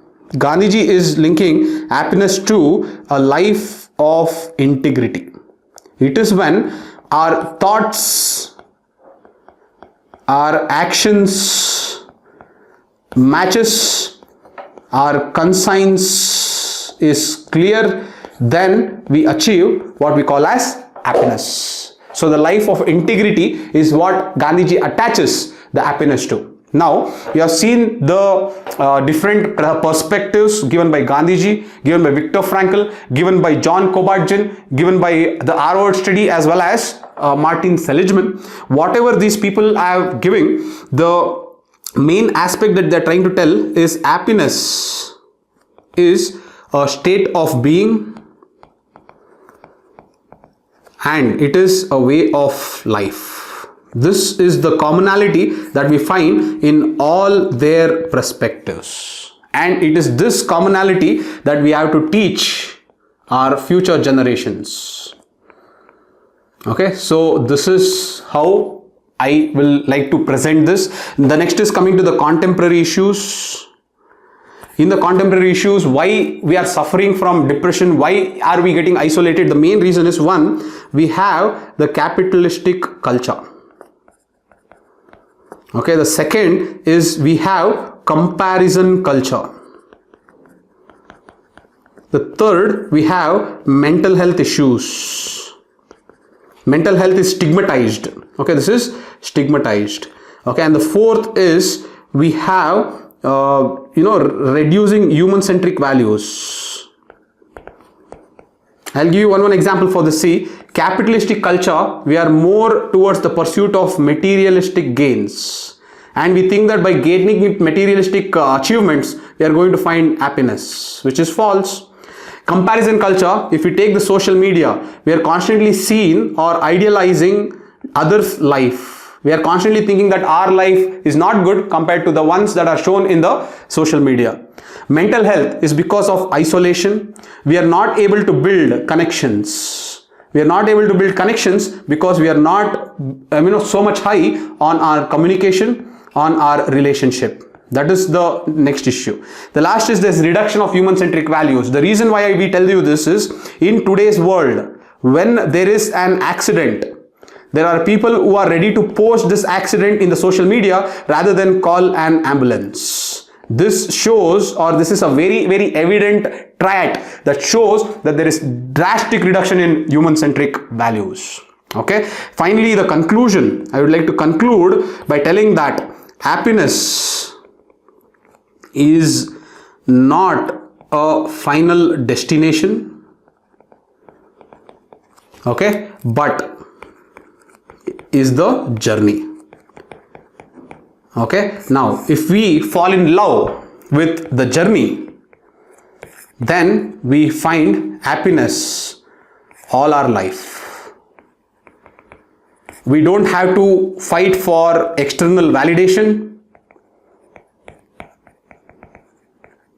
When we have inner peace and contentment. So this is how I would like to conclude this very, very beautiful essay that says there is no path to happiness, happiness is the path.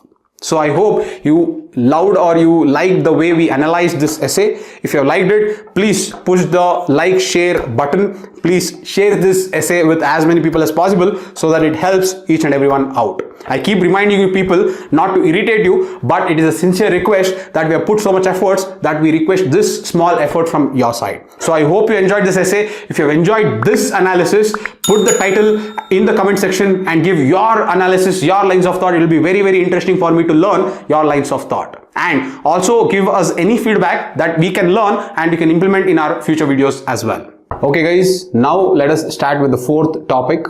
The fourth topic is the doubter is the true man of science. Basically, this is talking about the importance of skepticism, the importance of doubt, the importance of questioning, and the importance of not taking everything for the face value.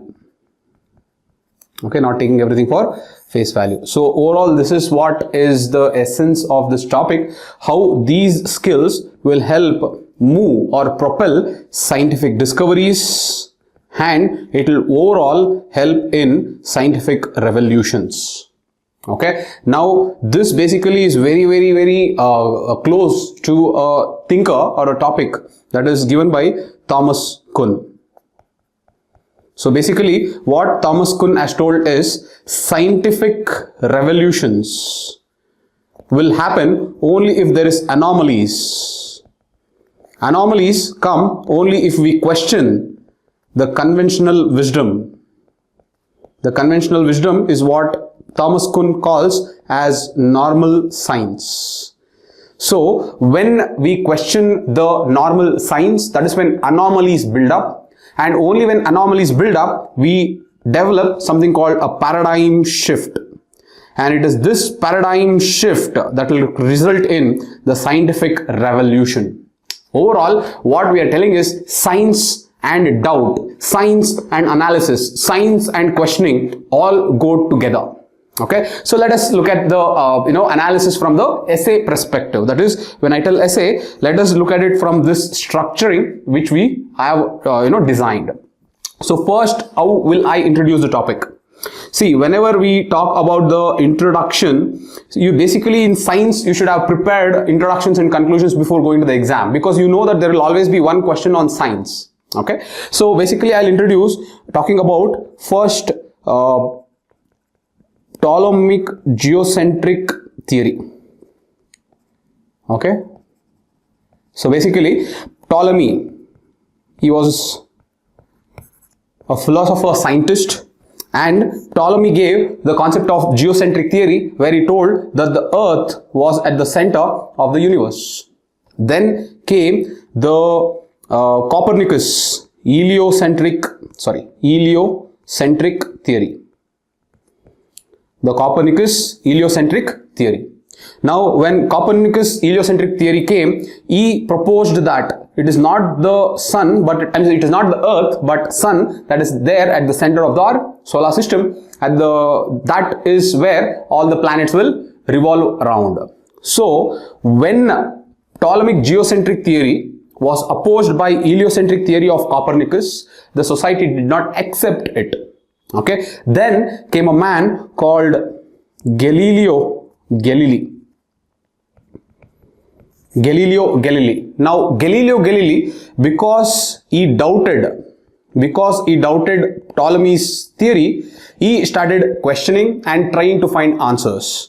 Because he doubted the theory, he wanted to find an answer on his own, and on that endeavor, he discovered what we call as telescope. And this telescope provided the evidence. It provided the evidence on the trueness of heliocentric theory, and it proved the geocentric theory as wrong. Now, this heliocentric theory was proved because of the ability of Galileo Galilei to doubt the norm, to doubt the theory and find an evidence and an answer in order to find the truth.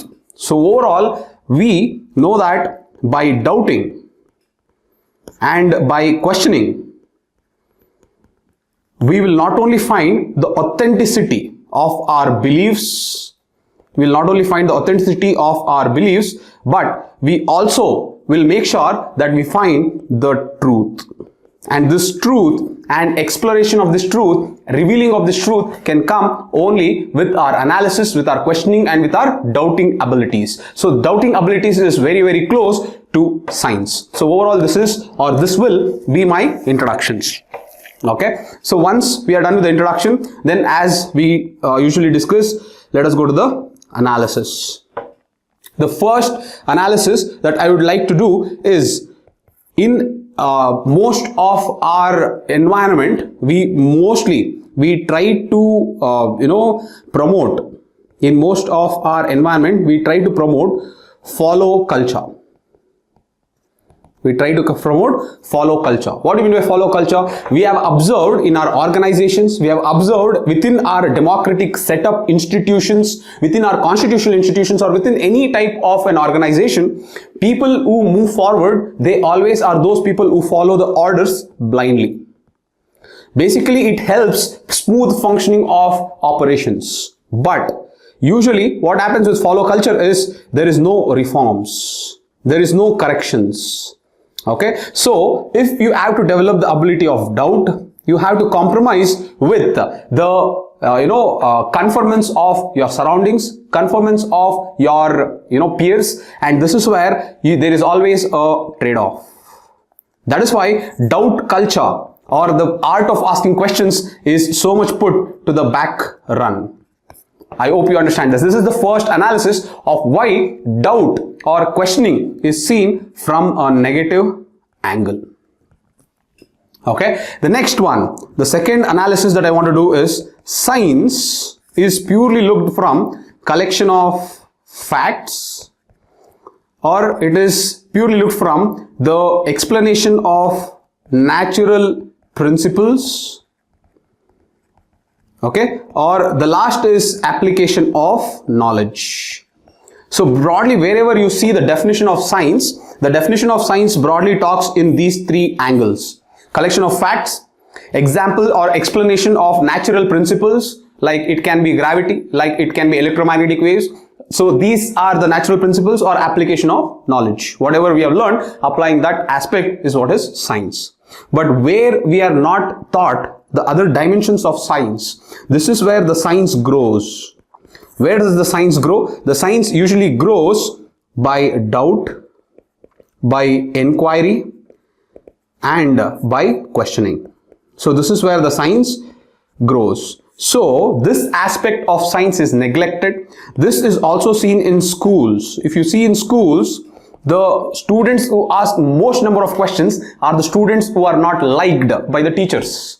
The reason is being very simple, that learn whatever I teach, don't ask me any type of doubts. So this aspect can also be seen in the realms of science, and that is why many people develop that habit of developing animosity towards science. This happens as a case study, as an instance in Indian educational system. So that is one another aspect. The third way of analysis, as I told you, is the Kuhn's principles. That is, as I told you, whenever there is a normal science, that is, when I say normal science, there is accepted theories that are happening. These accepted theories, when there is a lot of anomalies that builds up on these accepted theories, now to answer these anomalies comes paradigm shift. And this paradigm shifts are the reason why we'll undergo scientific revolution. Okay, so overall these anomalies will be answered only because, these anomalies will build up only because of doubting. If we don't doubt, we will not question. If we don't question, we will not validate the authenticity of the belief. If we don't do that, anomalies will not build up. So if anomalies do not build up, then there will not be any paradigm shift, then there will not be any scientific revolution. Okay, a very, very good example is, if you apply this particular explanation to an instance or an example that you want to give, we had Newtonian physics. We had Newtonian physics, and Newtonian physics believed that space and time were absolute. Newtonian physics believed that space and time were absolute. Now, if no one questioned this, if everyone just followed the norms, then we wouldn't have gone to the next more advanced theory, that is the theory of relativity. Now the theory of relativity was given by Albert Einstein, and Albert Einstein was able to do that because he was able to doubt and he was able to question the accepted norm or the science of that day. Now this becomes possible only if you have critical thinking and if you can think and doubt otherwise. I hope you understand this. So the theory of relativity was able to succeed only because there was a person who was able to, daring to think otherwise. So this thinking otherwise plays a very, very important role in not only the progress of science, but in the progress of each and everyone in their life. If we think that there is nothing to improve, if we think that we just have to follow the said path that is already laid for us, then we will not grow. The art of self-realization will never happen. So the third analysis or the fourth analysis, what I want to come here is, it is not only confined to science, but it is also confined to life. Okay, so life as a whole is something where we have to constantly doubt, we have to constantly improve. Only by doubting we can improve. So that is the fourth analysis that I wanted to bring about. Okay, so these are a few concepts. One more concept that I would like to talk about is doubting is very close to a concept called empiricism. There is another concept called empiricism. So this concept called empiricism is basically evidence-based decision making. It is evidence-based decision making, and the evidence for the decision will come from our senses and observation. We will only make sure that whatever our senses can feel, whatever our senses can hear, whatever our senses can see, on the basis of those observations, the empiricism is standing upon. So doubting, when it does not make sense of what we see, what we hear, what we smell, what we observe, then we can doubt. That is what is this concept of empiricism. So again, this also is very close to doubting, and empiricism stands at the core idea of science and scientific progress. So these are a few ideas that I thought I can analyze the following essay. Okay, again, most of the students, what happens, they give the example of climate change, they give the example of NASA, they give the example. It is fine, but don't make essay a compendium of examples. That is one. The second is, don't just push in a lot of GS answers. Dissect the topic, analyze in different manner, bring the topic together and join it. So when you join it, it should seem like a matured, depth and detailed analysis of a particular topic. Alright, now since we have already seen the analysis, now let us go into the more interesting part, that is our perspectives. The first person, okay, is a French philosopher called René Descartes. So René Descartes, he has come up with something called a method of scientific doubt. A method of scientific doubt. So basically what he says or argues is, in order to arrive at true knowledge, one must first doubt everything. One must first doubt everything that is not absolutely certain. One must first doubt everything that is not absolutely certain. Okay, so look at this. So this philosopher is telling that we have to doubt everything that is not certain until we understand the truth. As I told you in the beginning, it is all about finding the truth. Science is all about moving closer to the truth, and the truth comes only by questioning, only by doubting each and everything. So this is René Descartes. One very important quote of his that you should know, everyone knows, they keep using this, is he has given a statement called cogito ergo sum. Okay, what this means is, I think, therefore I am. Look at this. I think, therefore I am. What René Descartes tells, how humans are distinguished from animals, how humans are distinguished from any organic entities, are because they can think. And the thinking is the ability that provides us the skill to doubt. And the doubt is where we will develop an habit of questioning, and the questioning will give us improvement, progress and development. So this is a very important line of thought that you can use in your answers very nicely. René Descartes is a very famous French philosopher. The next one is, his name is Karl Popper. Okay, Karl Popper, again, he has given a book, or he has written a book called The Logic of Scientific Discovery. The Logic of Scientific Discovery. Again, he has written very beautifully that any scientists who have given scientific theory, these theories are not proven, they are just provisional. They are just provisional until they are falsified. So what he's telling is, scientists give scientific theory, those theories are just theories, should not be accepted as truth and they are just provisional in nature. That is, they are temporary in nature until they are falsified. So he says a job of every scientist is to prove his or her theory wrong. To prove his or her theory wrong. Look at this. Okay. So the job of every scientist is to prove his or her theory wrong. That is what Mr. Karl Popper says. Again, if you see René Descartes, if you see Karl Popper, both are of the view that doubting, questioning is the core tenet of science and scientific progress. So I hope you understood René Descartes and Karl Popper. Let us see the next person that is again very, very famous. You know this person as Richard Feynman. His Feynman technique of how to understand the concept is very, very famous, but here we will not digress from it. What Richard Feynman had said that I would rather have questions. I would rather have questions that I can't answer rather than have answers that I can't question. Look at this. Again, a very, very nice quote given by Richard Feynman. Okay, obviously what they are telling is developing deep curiosity is a necessity in scientific progress. Okay, and a refusal to accept easy answers. So I hope you understood this. So again, a very, very wonderful quote, a line of thought that you can use.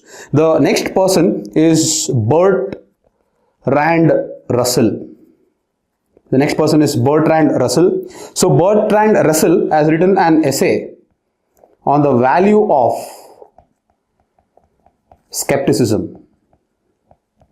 He has written an essay on the value of skepticism. He says the pursuit of knowledge requires the willingness to question even the most self-evident truth. Look at this. If you want to pursue knowledge, then you have to be willing to even question the self-evident truth. So this is again a wonderful quote or a wonderful line of thought given by Bertrand Russell. Okay, so these were some of the perspectives. The next is Thomas Kuhn, whom I have already spoken to in detail. So Thomas Kuhn, as I have already told, has given a very, very wonderful theory that is known as the structure of scientific revolution. The structure of scientific revolution. So I have already explained this. What it means is there is normal science. When everyone starts questioning this normal science, there is anomalies that builds, and to answer these anomalies comes paradigm shift, and once the paradigm shift happens, that is when we say that there is scientific revolution. Okay, so if you take the Newtonian physics, there was revolution creating theory of relativity. Now the standard model of physics is being questioned by string theory, or it is being questioned by quantum mechanics or quantum physics. So you can see that whenever there is anomalies that are building up, there comes a peak when these anomalies are answered by a paradigm shift, and that creates scientific revolution. And the most important aspect is these anomalies can build up only if you can doubt and only if you can question. So that is another theory given by Thomas Kuhn. The last theory is Carl Sagan. Okay, Carl Sagan has written a book called The Demon Haunted World.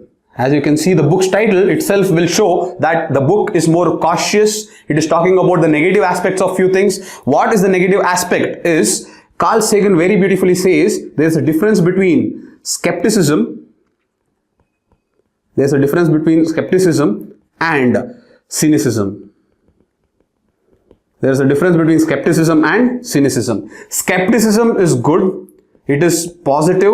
It is a concept that is positive. It will help us to correct ourselves and constantly progress.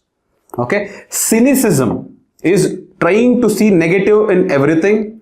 It is trying to hinder progress. It is not a virtue but a vice.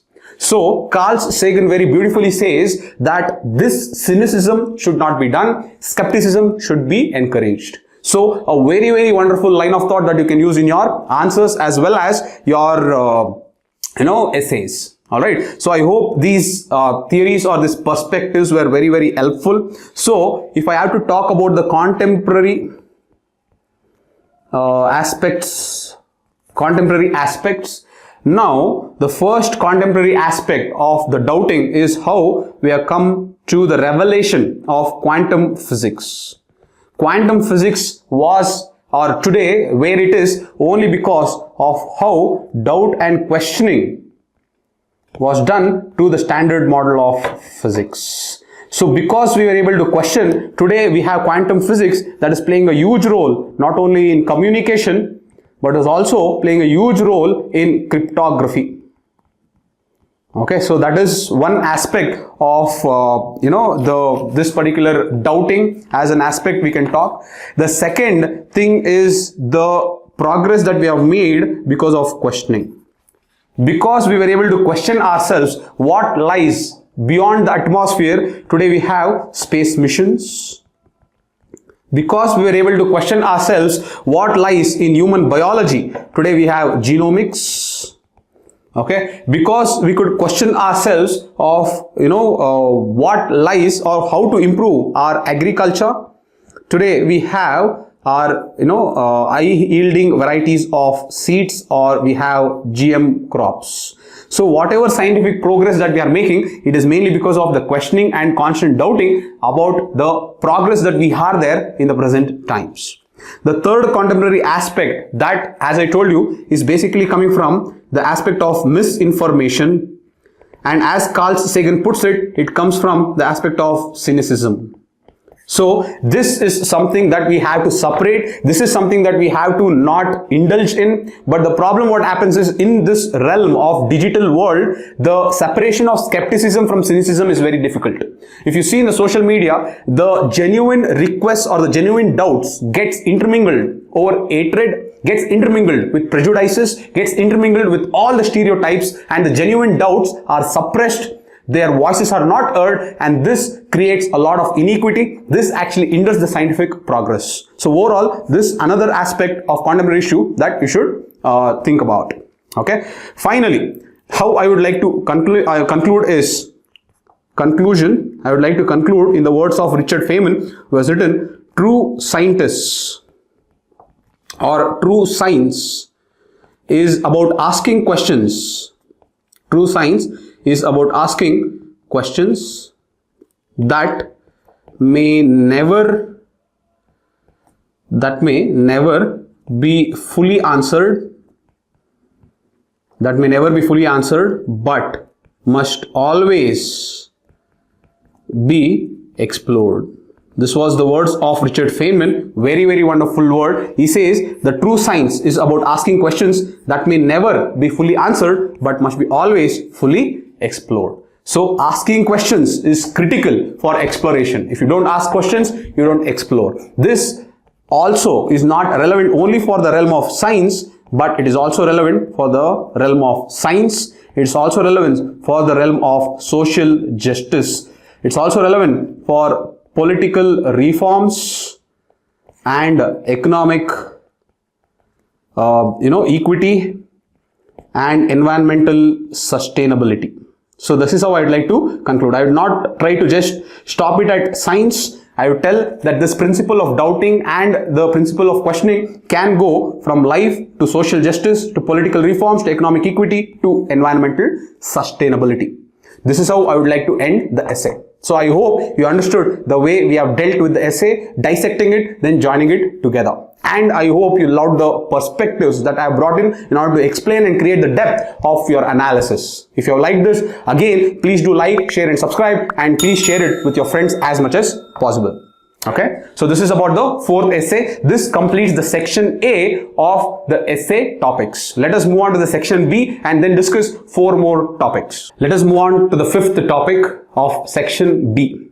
Okay, so the fifth topic is a social issue that is happening rampantly in our society. So this is again a very good opportunity to showcase your personality, your observation skills, and your way of problem solving. Okay, so let us look at this. So the topic is the social media is triggering fear of missing out, which we call as FOMO. So social media is triggering fear of missing out amongst the youth, precipitating depression and loneliness.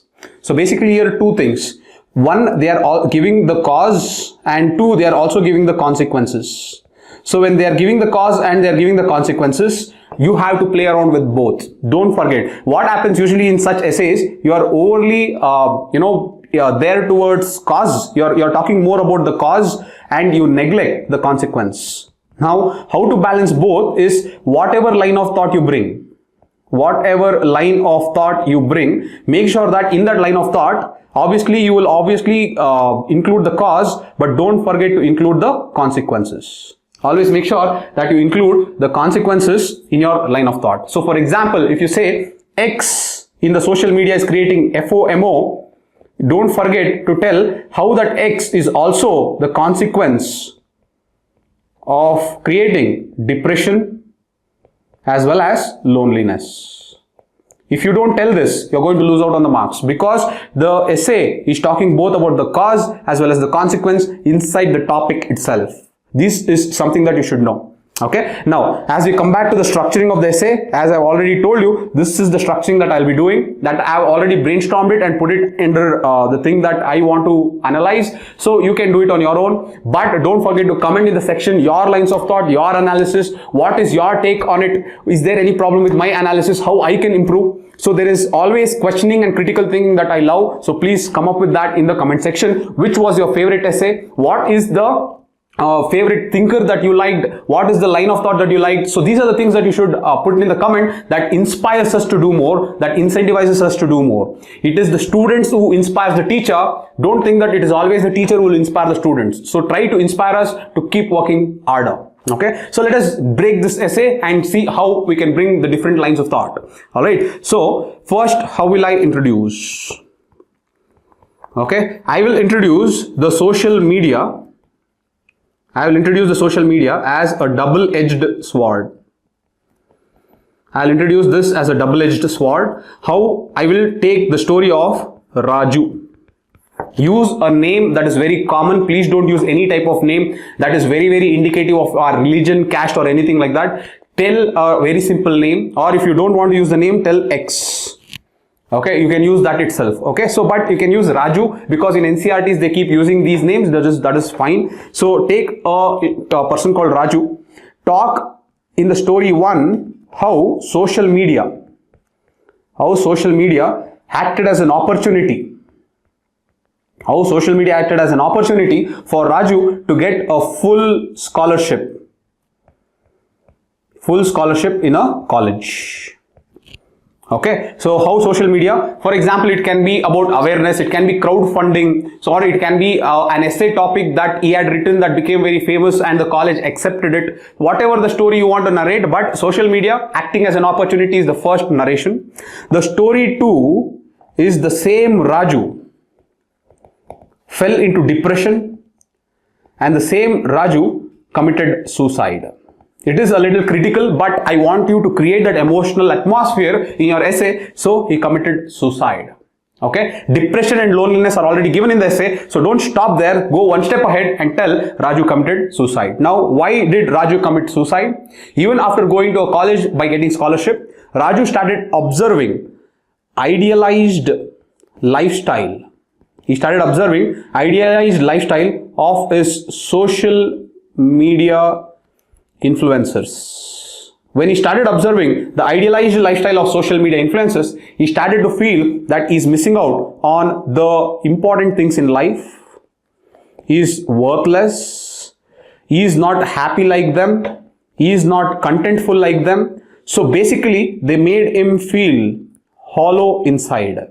They made him feel inferior inside. They brought him away from reality. As they brought him away from reality, Raju stopped recognizing the difference between real and real. When Raju lost the difference between real and real, he committed suicide. This is how you tell social media is a double-edged sword. This is the introduction that I would like to do. Okay, now comes the analysis part. If we have to talk about the analysis part, the first aspect of the analysis is, because they have used the word FOMO, the fear of missing out, I would like to talk in depth about what FOMO is. Show clarity to the examiner that you know what the technicality of that term means. Whenever they use a term, it is always pertinent that you explain to the examiner that you know about the term properly. Okay, so basically what is FOMO? It is an anxiety of being excluded. It is an anxiety of being excluded from enjoyable experiences. It is an anxiety of being excluded from enjoyable experiences that others are having. Okay. One more aspect is, it is an emotional response. It is an emotional response triggered by the belief that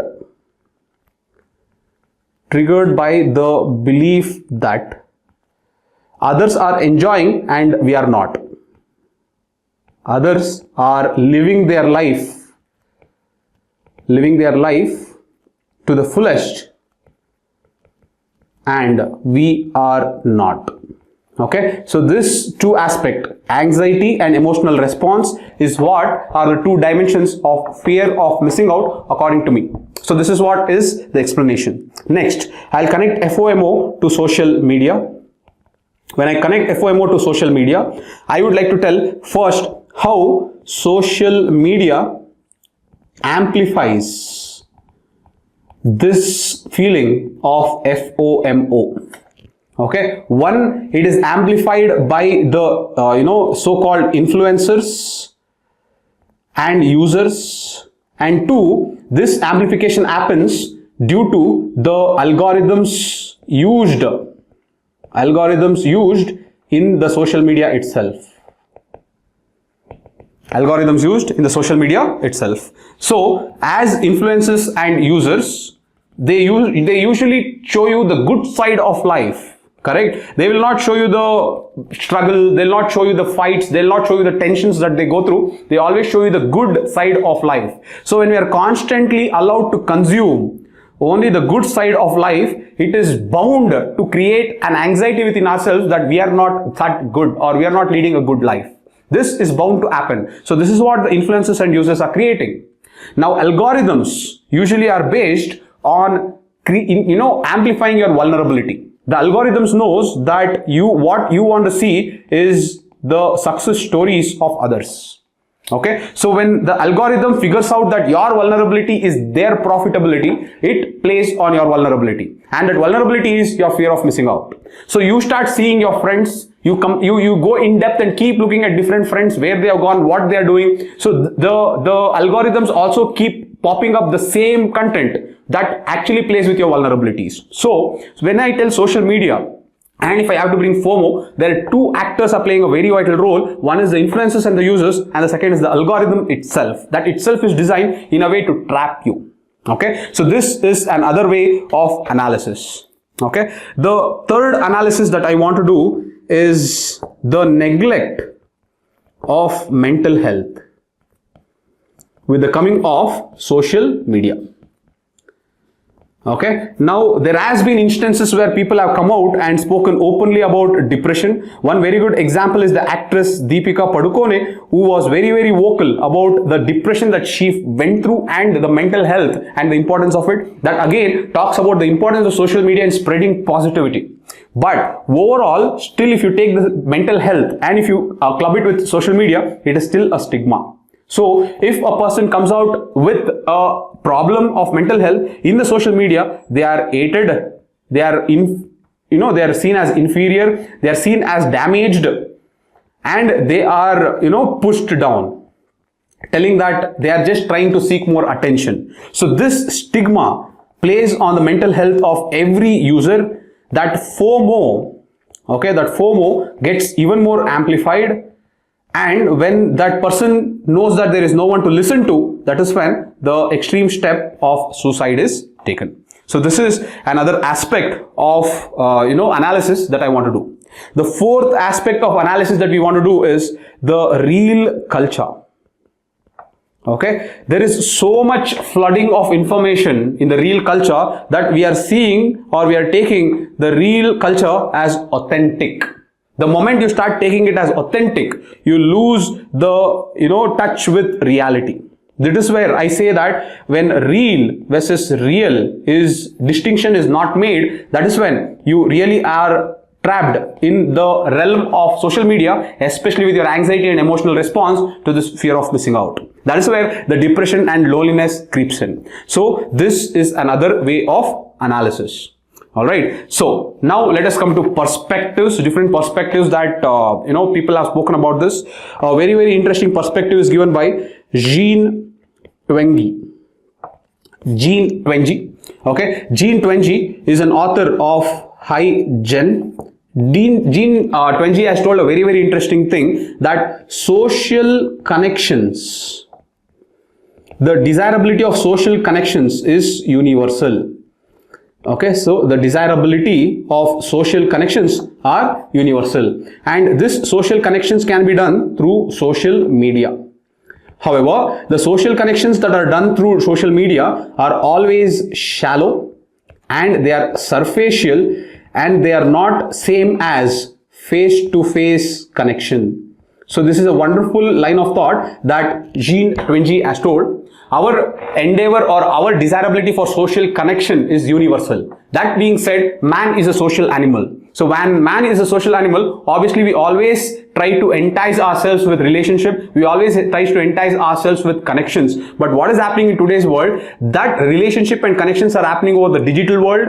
But what Jean Twenge tells is, what happens in the digital world is very shallow and superficial. That is not a true connection. When that is not a true connection, the partner who's connecting with you is not able to understand your problems, understand your life, then this is where the connection is not real. And this is where you feel lonely, even though you have so many number of followers. Very, very evident of this point is the suicide of many YouTube and Instagram Instagram influencers who have many followers. When they have millions of followers with them, why are they committing suicide? That means the connections that they make with the followers are not the connections that happens in real life, that when we do face-to-face interactions. So that is a perspective that is brought by Jean Twenge. Another very interesting perspective is brought by Sherry Turkle, Turkle, Sherry Turkle. She has written a book called Alone Together. Look at how beautiful the topic here is. You are together but still feeling alone. So she tells, or she suggests, that social media encourages a performative style. It encourages performative style of interaction. This is a very interesting take. It encourages performative style of interactions. So whatever you see in the social media, it can be in the real Instagram or otherwise, it is all performance. It is not a real instance of life. It is all a performance done for public consumption. And the performance is done on the basis of the trending way of life. So whichever video is trending in whatever manner, the same thing is replicated in different region, in different world, in different languages, and it is put in the social media. So social media encourages a performative style of interaction. What she further says is, here people curate idealized version of themselves. They curate idealized version of themselves for public consumption. Look how beautifully they have she has written, people curate idealized version of themselves. That is why she tells that whatever we do is performance. Okay, so again, a very good line of thought. Okay, so Jean Twenge has told how social interactions, though is desirable and universal, what happens in the reality in social media is very, very superficial. And Sherry Turkle says that the performative style of interaction is what is happening in the social media, because we always curate the content to show an idealized version of ourselves. Very, very beautiful two lines of thoughts. The next line of thought is given by Tristan Harris. Tristan Harris again tells social media platforms, it can be any platforms, the social media, any platforms, they are designed to exploit, psychological vulnerabilities such as FOMO to keep users engaged. Look at this. I told you in the beginning, algorithms are designed to feed on your vulnerability. That is what Tristan Harris also says. Who is Tristan Harris? What authority does he has? He is a former Google design ethicist. Okay, he's a former Google design ethicist. So he has all the authority because he has the knowledge of how things are designed in the social media in order to amplify the psychological vulnerabilities of the users so that they can keep the users engaged. He calls today's economy as attention economy. Today's economy as attention economy. So basically, it is always about amplifying the inadequacy and anxiety. Amplifying the inadequacies and anxieties that will help the users spend more time on the platform. This is exactly what is called as attention economy. Each and every platform giant is fighting for your attention. They are fighting for your attention at the cost of your health, at the cost of your sleep, at the cost of your nutrition. They want your attention, and for that they are ready to fight for the vulnerability that you possess so that you are constantly engaged in their platform. This is a very, very beautiful line of thought by Tristan Harris. Okay, so this is about the Tristan Harris aspect. So now let us come to the contemporary issues.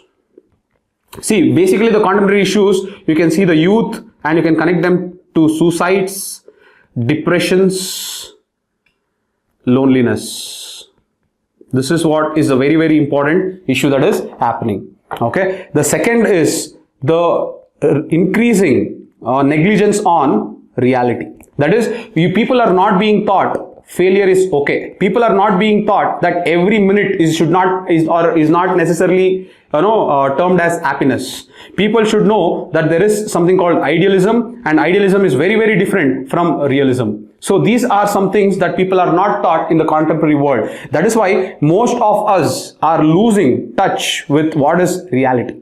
So these are the two contemporary issues. So overall, everything is, at the end of the day, taking a toll on our mental health. That is why we are seeing pressure. That's why we are seeing communicable diseases. There's a rise of communicable diseases like BP, heart attacks, strokes. This is what is happening along with our mental health trauma.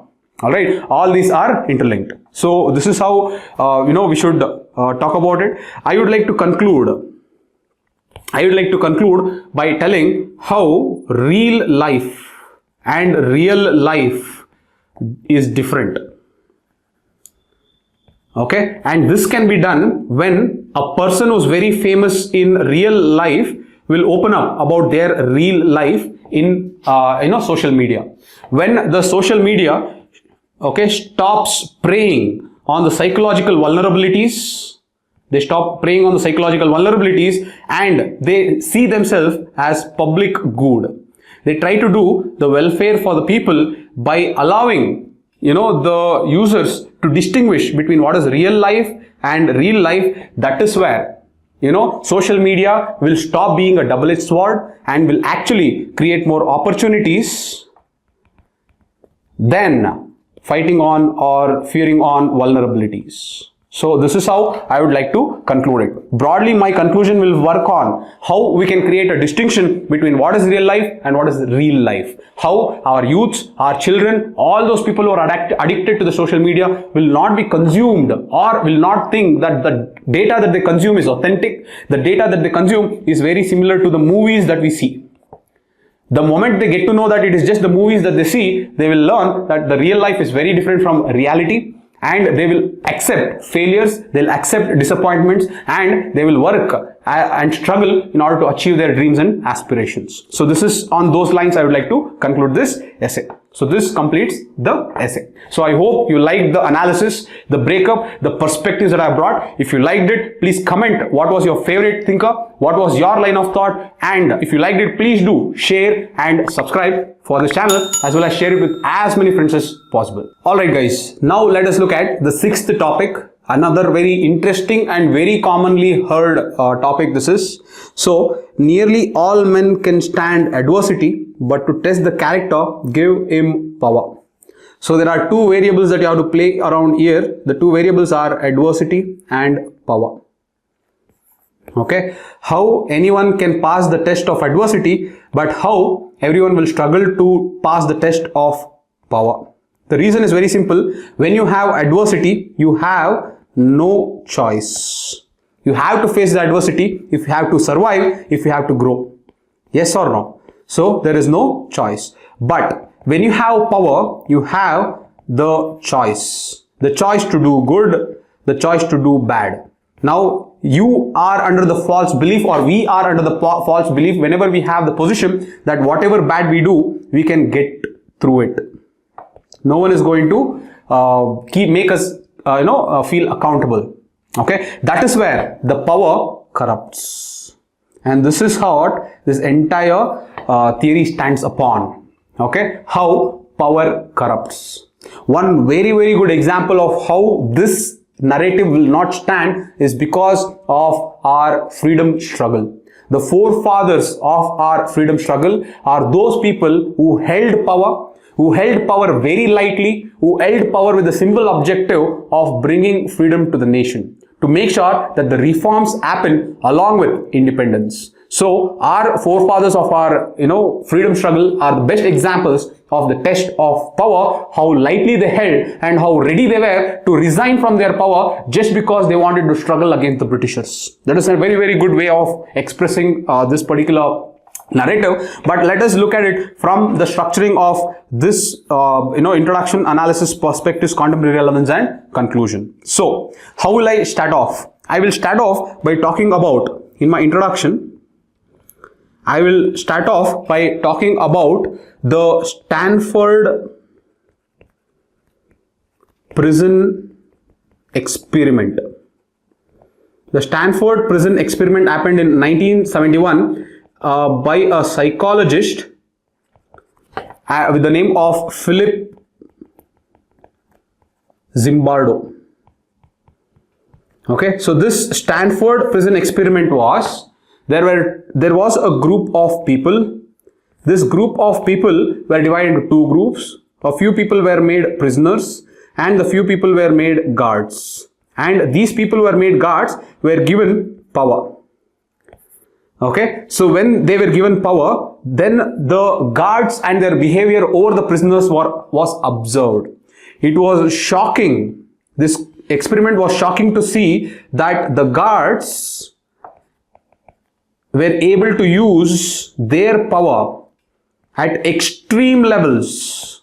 The guards were able to use power at extreme levels against the prisoners. Now, you should not forget that the entire guards and prisoners belong to the same group. From the same group, they have divided and just created one group with power, one group with no power. So the group with power is dominating over the group with no power. Dominating is one aspect, but the extremeness shows the test of character. The extremeness shows that they were high on power, they lost the control over their behavior and affected the work, affected the life of the prisoners there. So that Stanford experiment in 1971 happened by Philip Zimbardo is a very important experiment that shows how power can corrupt, how power can change the character. Okay, this is the first instance. The second, I would like to give a completely contradictory story. A completely contradictory story I want to give about Nelson Mandela. Nelson Mandela spends 27 years in prison. After spending 27 years in prison, he plays a very important role in the freedom of South Africa and becomes the president of South Africa. When he becomes the president of South Africa, he has power, but the power did not alter his character. Though he had power, he was able to create Peace and Reconciliation Committee, and this Peace and Reconciliation Committee worked on forgiving all those people who had committed crime over the people of South Africa in the name of racism.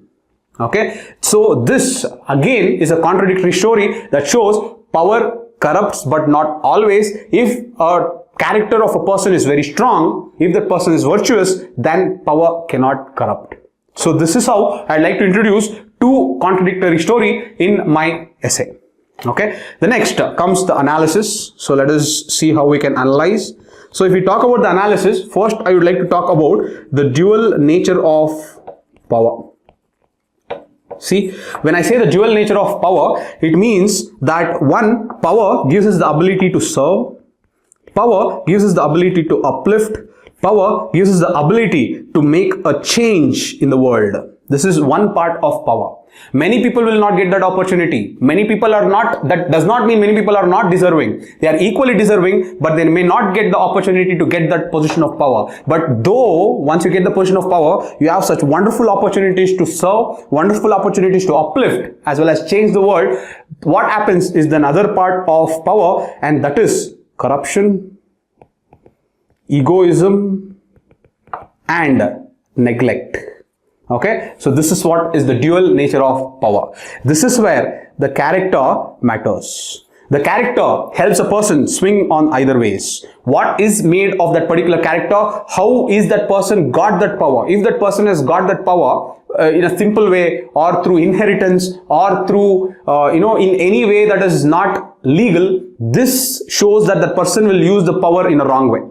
And I'm not telling, or I'm not against inheritance and their wealth. I'm just telling in general. Okay, when you have not struggled to get what you want, you don't realize, or your character is not built to be very strong. So when you get the power and its ways of doing things, then it is very, very likely that you become corrupt.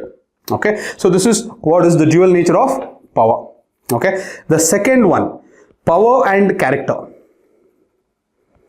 Okay, the second one is power and character. Now, power and character, see, character is a moral entity, okay, and power is a political aspect. Okay, what do you mean by power? Power is the way of getting things done in a much faster, much simpler, and a much greater way. This is what is power. You can get anything done in the society. Okay, and that is what is power. All right, now what happens the moment you get power? You have more choices, okay, and you have more discretion. So this more choices and more discretion will create a lot of what do you say, it creates a lot of temptations. It creates a lot of temptations for you to test different things in life. And when you are going into that testing and exploration phase, there are chances that may result in illegal, that may result in something that is not accepted by the society. So what I'm trying to tell is, power will always test the character because it gives you more choices, it gives you more discretion, and those choices and discretions will push you towards your gratifications and temptations. So that is the test of your character. There, if you can overcome the gratification, if you can overcome the temptations, then that means that the character is stronger and power cannot corrupt you. That is another way of analysis. Okay. The third way of analysis is power and truth. This is again a very wonderful way of putting it. Yuval Noah Harari has written in the book, whenever people get more powerful, they go away from the truth. Okay, so when you go away from the truth, you lose the touch of reality. You don't know what is happening in reality. So when you lose the touch of reality, when you're going away from the truth, what we start to think is we are always correct. We are always correct. And what we do is always right. So we start thinking this. That is why if you see all the people who surround a very powerful person, for example, you take a very famous politician or a very famous businessman, all the people who surround that person will always be yes men. They always will tell yes to whatever that person will do. So because of this yes men that this person will surround them with, the truth will start moving further away from this person. And as that person is moved away from the truth, the reality is out of the picture. This is where this person will start getting corrupt, and this is where this person will start losing the character. So that is another analysis that we want to or we can do. Okay. The fourth one is the power paradox. What does the power paradox mean? Power paradox means that if there is a person, let us say that the person is in the struggling phase and the person reached the position of power. Okay, in the struggling phase, the person's character is very strong, the person is very humble, the person is very content. But the moment the same person gets the position of power, the person becomes egoist, the person becomes highly negligent, disrespectful, and that person becomes very weak with respect to controlling their temptations. Now look at the paradox. The person is the same, the circumstances are changing. Only because of the change in circumstances, the character changes, the value system changes, the way the person behaves, the way the person takes decisions, the way the person treats others, everything is going to change. Now this is what you call as the power paradox. This is another way of analysis. Okay, so I've given you different way of analyzing it. Now let us look at the different thinkers who come in relevance to this particular topic, and obviously the person who comes first will always be Plato. Okay, Plato in the book The Republic, has told about a hypothetical person called Philosopher King. Philosopher King is a person who is morally enlightened, who is having a balance of both virtue and wisdom, who has a sound character. And what Plato says is anyone who has to have or wield a power, anyone who can wield a power has to be a person with the following triads. A person who is morally enlightened, virtue and wisdom is both there in that person, and who has a sound character. But the question here is, where do you find such person? And one more is the power paradox that will corrupt the person once they go or get the position of power. Then how is the guarantee that this person who has the same character will be the same once they get the position of power? Now that is the question that we have to discuss or debate upon. However, this is one line of thought. The next person, again, this person's quote is very famous. You might have heard this. This person is known as Lord Acton. Lord Acton was a British historian, and he has given the quote that power tends to corrupt. Power tends to corrupt, and absolute power corrupts absolutely. Absolute power corrupts absolutely. Okay. Now, obviously, you would have heard this, but this is, this is a very famous quote. It reflects the belief that the more power you give an individual, the more likelihood that their moral character is tested. The more likelihood that their moral likelihood is tested. Okay, so this is another very important quote. Here the test will be of temptations. The test will be of temptations of arrogance, greed and tyranny. The temptations of any individual who are given more power will be arrogance, greedy and tyranny. Okay, many people who say, or many people are talking about nepotism. They talk about how dynasty politics works, but what you should understand is when they come into politics, they also will do the same thing. So this is where he says that the more power you get, the more your moral character is tested. Okay, again a very good quote by Lord Acton. The next is, now Up to this point, there was line of thought that power corrupts, power creates more problem, power is where your character is tested. But Friedrich Nietzsche, a very, very famous Friedrich Nietzsche, okay, is also very, very famous. He gives a very different view of power, a very, very interesting view of power. The interesting view of power that Friedrich Nietzsche gives is power, he says, is a fundamental human drive.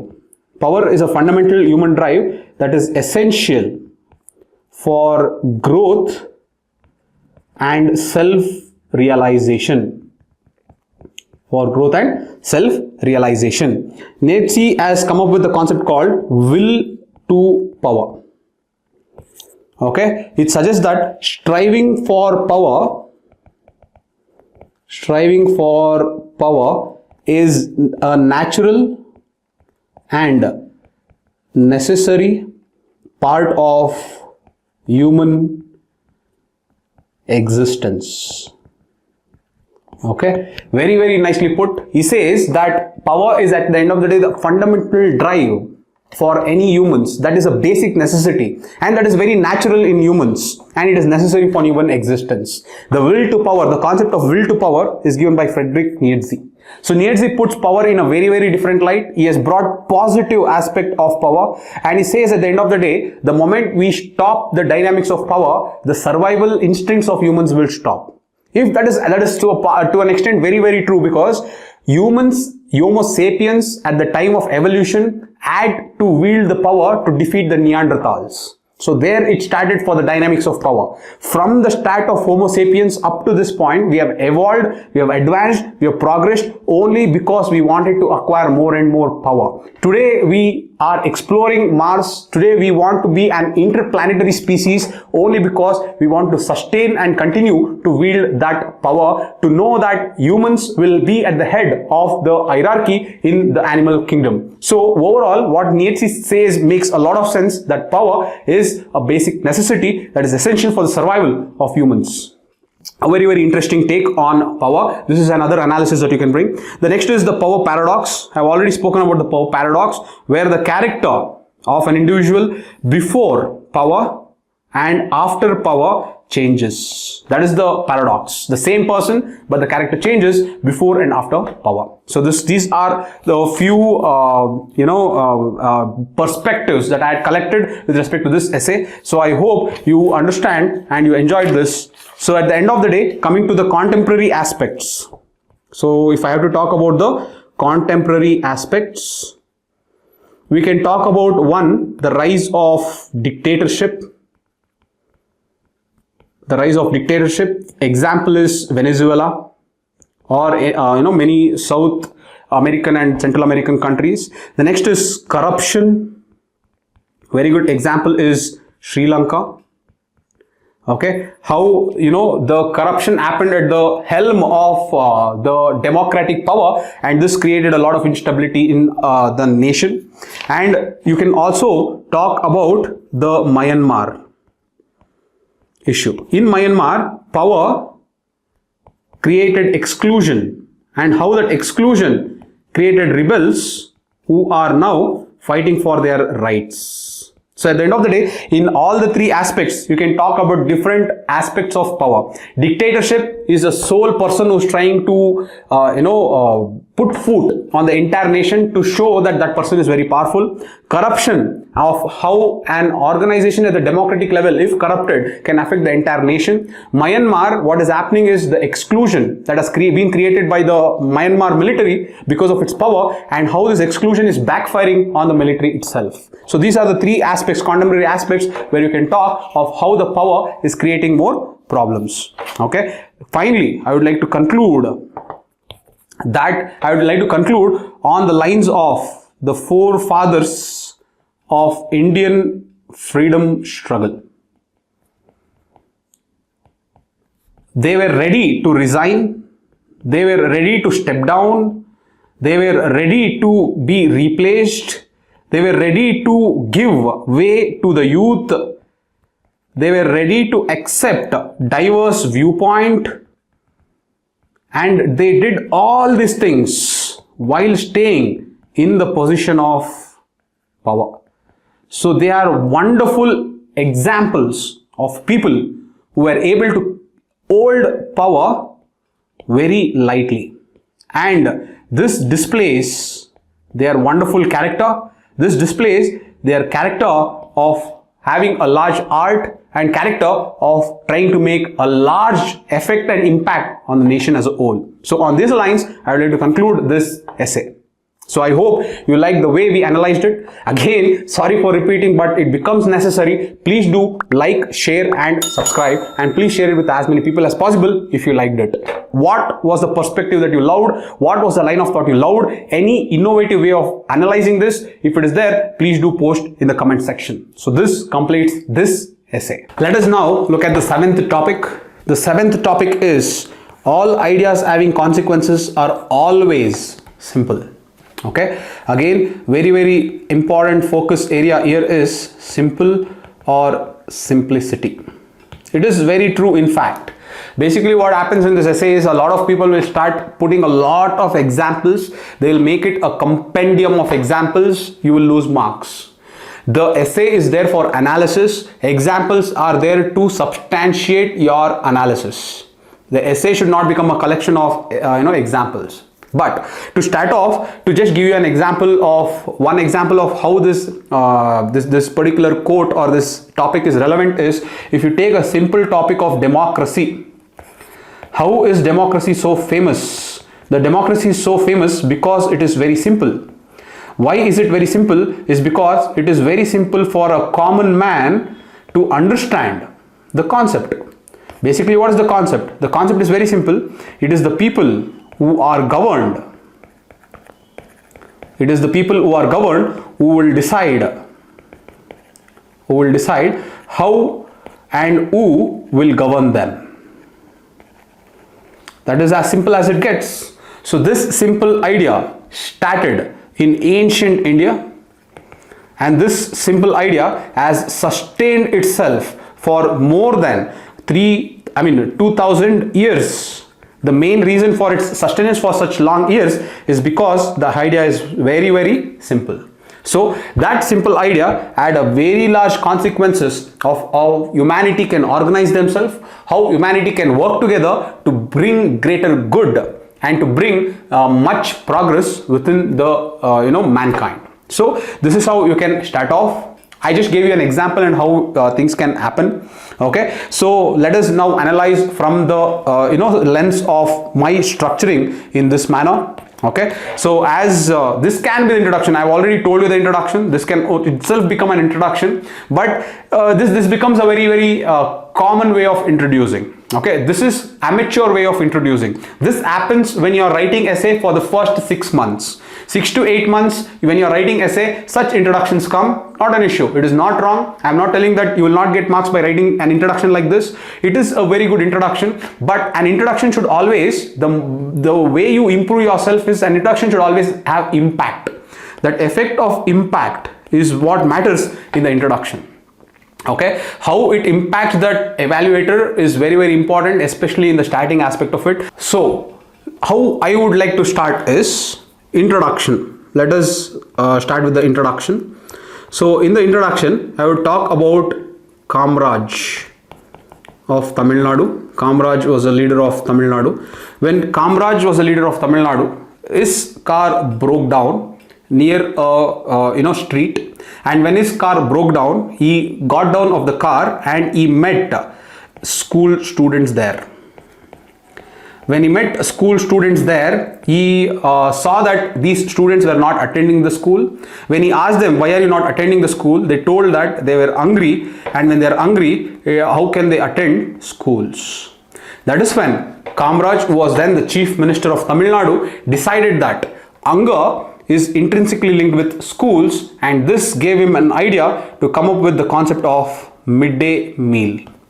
This midday meal concept created huge paradigm shift in the governance of schools, especially with respect to enrollment of students. Not only did they enroll, but there was retention of these students because of a very simple idea, and that simple idea was midday meal scheme. And from this was a lesson for the entire country. It was such a huge success that the Supreme Court of India then directed the union government to come up with this scheme across the country so that it will help not only the poor but also will help them access with education. Such is the power of a simple idea. How a simple idea changed the entire landscape of our nation by making sure the poor is solved with two problems, hunger as well as education, especially the children of the poor families. Look at how wonderful a very simple idea could change the entire landscape of a country, a nation. So this is what is the introduction that I would like to start. Okay, so after writing the introduction, obviously now I am going to analyze. Okay, what am I going to analyze? The first aspect that I'll analyze is, why is simple things having large consequences? Okay, basically simple things have larger consequences because of simplicity and accessibility. The second is simplicity and functionality. Third is simplicity and awareness. Fourth is simplicity and easy to implement. The fifth is simplicity and scalability. The last is simplicity will help to focus on the core problem. Look at this. This is how I would like to analyze how simplicity will have larger consequences. So what will I do? First, I will take this simplicity and accessibility. How simple ideas can improve accessibility of users. For example, it can be e-governance. E-governance is just integrating ICT into the delivery of services, and this simple idea of integrating information and communication technology into the delivery of services has created a lot of difference in this political landscape. That is how accessibility works. Simplicity and functionality. Okay, if you see UPI, Unified Payment Interface, like Google Pay or Beam or Bharat Pay, now this is a very simple idea of how we can transfer money from one aspect to another. Now this simple idea, because of its immense functionality, has today become a huge aspect in economic transaction. This is how in the landscape of economy, a simple idea has changed the way the economy is run, has changed the way the money is transacted. So this again shows how simplicity and functionality go together. The next is simplicity and awareness. For example, if you take the Swachh Bharat mission, the simplicity in the idea that by having open defecation it can affect your health, this simple idea can help change or bring behavioral changes in the users, can bring behavioral changes in their attitude of our citizens. So this again is an example of how simplicity can create better awareness, simplicity can create more awareness. Okay, the next is implementation. Now if you take direct benefit transfer, okay, direct benefit transfer is a very simple idea to transfer whatever the subsidies or transfer whatever the welfareistic scheme in a monetary way directly to the bank account of the beneficiary. This is a very simple idea. So instead of having a program, having an institution to look after the program, then trying to make sure that there is a monetary mechanism to not allow any type of leakages, all these complications are circumvented, and you just implement a direct benefit transfer where the money is directly going to the beneficiary's account. See how that simplicity is creating better implementation of welfare benefits. Last is scalability. Okay, simple ideas can easily be scalable. Whenever the idea is very complex, scalability is very difficult. The best example is the idea of universal basic income. It is a simple idea. Yes, it will take its time. There is still a debatable quotient in it. I am not telling no, but it is a simple idea where you can scale the entire aspect on the basis of need. Okay, so you can give it to 40% of the population, you can give it to 60% of the population, depending on what is the scale where you want to keep the universal basic income. One more very good example of simplicity and scalability is our National Food Security Act. okay, which gives almost 65% of India's population food at subsidized rate. This is again a very simple idea, just keeping the rate very low so that these people can get access to those goods. This simple idea has allowed us to scale our public distribution system to such a large level. Okay, and simple idea will always make us focus on the core problem. Okay, now here what I want to discuss here is the core problem and simple ideas. Okay, now if we take the problem of disaster management, okay, if we take the problem of disaster management, okay, here there will be a lot of complexity when it comes to the mitigation of disaster. There is always a complexity when it comes to mitigation of a disaster, but the simple idea is to make sure that people who are vulnerable are developed skills to protect themselves. Okay, once you allow the people to develop skills to protect themselves, the core problem is solved. Okay, the core problem here is the people whose life could be lost. Okay, so once you look at this core idea that people's life could be lost, and if you teach those people how to protect themselves, your idea is done. So what happens usually in the realm of disaster management, we are so hell-bent upon technology, we are so hell-bent upon the funds, we are so hell-bent upon functionaries, we are also hell-bent upon collaborations, cooperations, using different types of methodologies. So there are so many different complexities involved. By keeping it simple and looking at the core idea, any disaster, to manage the disaster, you have to protect lives. You have to reduce the loss of life. So if you have to reduce the loss of life, you make sure that the people who are vulnerable in that region develop skills to protect themselves. The moment you make them develop skills to protect themselves, the moment you know that those people can not be affected by the disaster, your job is done. So by keeping the idea simple, you'll always focus on the core problem and the core ideology. So this is how simplicity helps in focusing what is needed for the day. So I hope we have gotten through all the different realms of simplicity. Okay, now let us talk about different perspectives in this particular essay. The first and very interesting perspective is the Occam's razor. Okay, this is a principle. This principle is basically, see, Occam's razor states that one should not increase the number of entities required to explain anything. Okay, it is the principle attributed to a British theologian William of Occam. All these things are not important. Let me give you what exactly is needed for your essay. The Occam's razor is also known as the principle of parsimony. It is also known as the principle of parsimony. What it says that is the simplest explanation. The simplest explanation is often the most likely, or it is the most closest, not likely, it is the most closest to the truth. The simplest explanation will always be the most closest to the truth.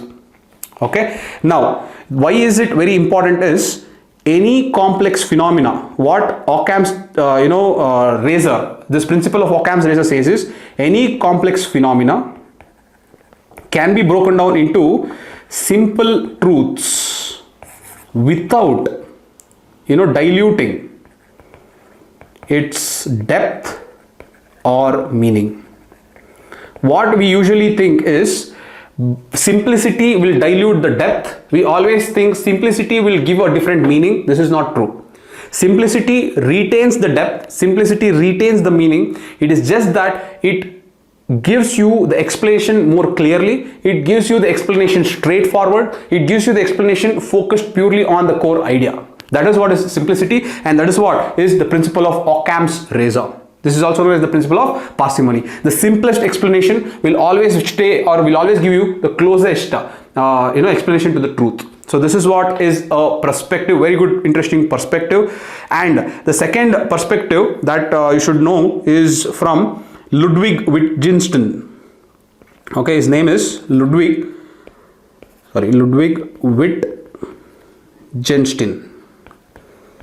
Ludwig Wittgenstein, he believed in the importance of simplicity. He told that the world has philosophical problems.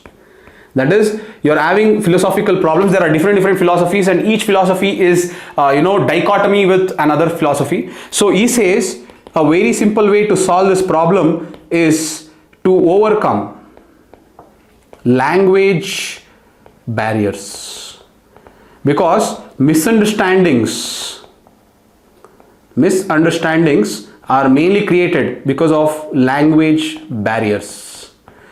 Because a few language barriers need not be only with the oral language that we speak. The language barrier can be the body language also. The body language of Indians are very different from the West. The body language of the West is very different from the Chinese or the Australian. So the language misunderstandings is the main problem for any type of philosophical problems that we have today, and to solve that we have to overcome the language barriers. This simple formula can help solve a lot of problems in the world. This is what is told by Ludwig Wittgenstein. A very interesting perspective. It's a simple idea yet very powerful. Now, simple ideas are not easy to execute, it is difficult. That is another way of analysis. Just because an idea is simple, it is not easy to execute. Execution is where you need to bring a lot of people to, you need to get the consensus to agree upon this simple idea that it works. They have to start believing in that idea to make sure that that simple idea will have large consequences. Okay, so this is another perspective. The next is the perspective of Immanuel Kant. Again, you have heard this personality, very famous personality. Immanuel Kant is given the credit of creating morality in a very simple manner. He has created morality in a very simple manner by introducing the concept called categorical imperative. Categorical imperative. What is categorical imperative? Categorical imperative says that the one should act in such a way, that the action should become a universal law. This is what is the categorical imperative. Okay, so one should act in such a way that the action should become a universal law. So this is a very good maxim that shows that we should act in a way that should not harm others. We should not act in a way that we don't want others to act for ourselves. So basically it's a very good axiom. The Indian philosophy also talks about this. This simple moral mantra has very profound consequences on humanity and consequences on relationship and how we deal with different interactions. So this is another idea or a perspective how morality, Immanuel Kant was able to distill morality to a simple concept of categorical imperative. Okay, another way of analyzing simplicity is through what we call here as butterfly effect. A very interesting way of looking at simplicity. See, as I told you, simple ideas always will not create simple systems. This is not true.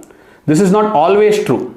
Okay, now in the essay, what they have given there in the essay is, they have told that ideas having large consequences are always simple. Okay, this is where you have to stand to contradict the word always. It need not be always simple. Now, sometimes what happens, the simple ideas can lead to complex systems. Simple ideas can lead to complex systems. Now this is a perspective where butterfly effect comes in. What butterfly effect says is the small and simple actions can sometimes lead to complex and far-reaching consequences.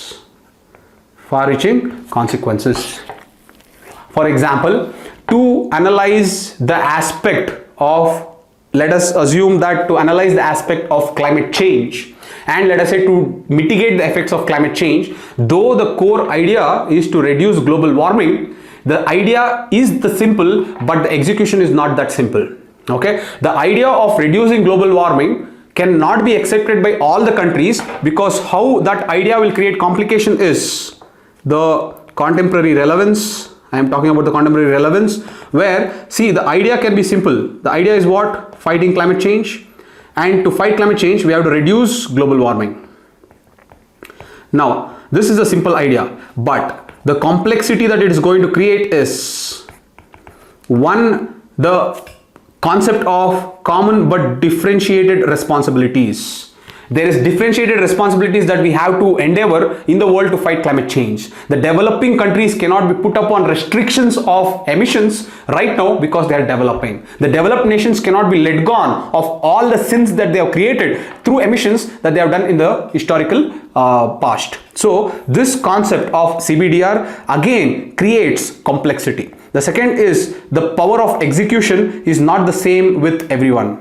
Okay, everyone are not there in the same stage to execute the reduction of global warming. And the third is inequity in the world. There is inequity in the world that cannot have general rules and formulas. Okay, you need tailor-made solutions. You need tailor-made solutions that is localized in a particular region. And when you need tailor-made solutions that are localized in a region, that is where simplicity goes outside the window, and that is where complexity comes in. Okay, so this is one of the contemporary aspect that I would like to take and analyze. Okay, so overall, if I have to talk about the simplicity, okay, I would like to conclude by telling the world needs to appreciate simplicity. Okay, now when we say we need to appreciate simplicity, simplicity does not mean reduction in depth. Simplicity does not mean change in meaning. These two are integral to simplicity. All right, the only thing that changes is the way of propagation of the idea. Okay, the idea is so simple that it propagates and it resonates. It propagates and it resonates with everyone. Okay, so this is how I would like to conclude. And one more diagram is, or one more dimension that I would like to tell is, always is wrong. There are times when we have to deal with complex systems. There are times when complex systems can make our life simpler. So it is not that we can generalize instances. We have to deal it by case basis, but on the whole we have to keep things simple as much as possible. So this is the lines that I would like to conclude this particular essay. Okay, again for the 7th time I'm repeating, if you like the analysis, if you like the dissection and the the analysis part, please like, share and subscribe. Please share it with as many friends as possible. It's a sincere request for all our efforts. And in the comment section, put the line of thought that you liked, the analysis that you liked, and any interesting analysis that you have that you want to tell us. So that is something that you can put in the comment section. All right, so this is about the 7th essay. Let us now start with the last essay. Before I start with this essay, I would like to give a shout out to all those aspirants who are watching this video till this part. If you have come this far, that means you are serious. If you come this far, that means you have the inquisitive mindset to learn more. If you have come this far, that means you are committed. So my heart goes out to all of you, and I appreciate your efforts, and I appreciate that you have come this far and you are learning so much. Again, good congratulations, a round of applause to each and every one of you who have come this far looking at this topics. So I hope you're enjoying it, and I hope you're learning this, and by the end of the day I know that you will have clarity of how to prepare and write essays. Okay, let us now dwell into the last topic, that is the cost of being wrong is less than the cost of doing nothing. Okay, so basically this is talking about two variables, wrong versus nothing. Okay, wrong can come from fear, it can come from doubt, it can come from insecurity. Okay, nothing can come from complacency, nothing can come from egoism, nothing can come from confidence, nothing also can come from fear. So these are different aspect of analysis that you people can do of what this particular topic is talking about. Okay, so let us first talk about the introduction and then go as I have structured this particular essay. So in the beginning, I would like to introduce by talking about Mr. Thomas Edison. So Thomas Edison has introduced that, he has famously quoted that, I have not failed, but I have found 10,000 ways that won't work. Okay, so this was the quote given by Thomas Edison when he failed many number of times before he discovered the concept of electric bulb. Okay, so look at this. Here you see no fear, there is no insecurity, there is no inaction. The only thing that Mr. Thomas Alva Edison is focused upon is to find a way out. Okay, and this shows that action is much greater compared to being wrong. Wrong will teach us a lot of things. Wrong will help us correct ourselves. Wrong will make us aware of our weaknesses, but doing nothing will give us nothing. Okay, so nothing will translate into nothing, whereas being wrong will translate into much greater and better things in life. So this is how I would like to introduce the entire topic of the cost of being wrong is less than the cost of doing nothing. So I hope the introduction is fair. The next is coming to the analysis part. So if I talk about the analysis, the first reason why inaction happens, is when our future is uncertain. Whenever we are faced with uncertainty, we always go back to inaction. The reason is because we don't like discomfort and we don't like doubts. So when we are very uncertain about our future, we result in inaction. It is very, very simple that in our education, mainly our Indian education system is fine-tuned to either engineering or doctor. We are very, very afraid to explore other realms of profession. The main and simple reason is because of uncertainty. We are not certain about the consequences of going into a paleontology, an archaeology, an anthropology.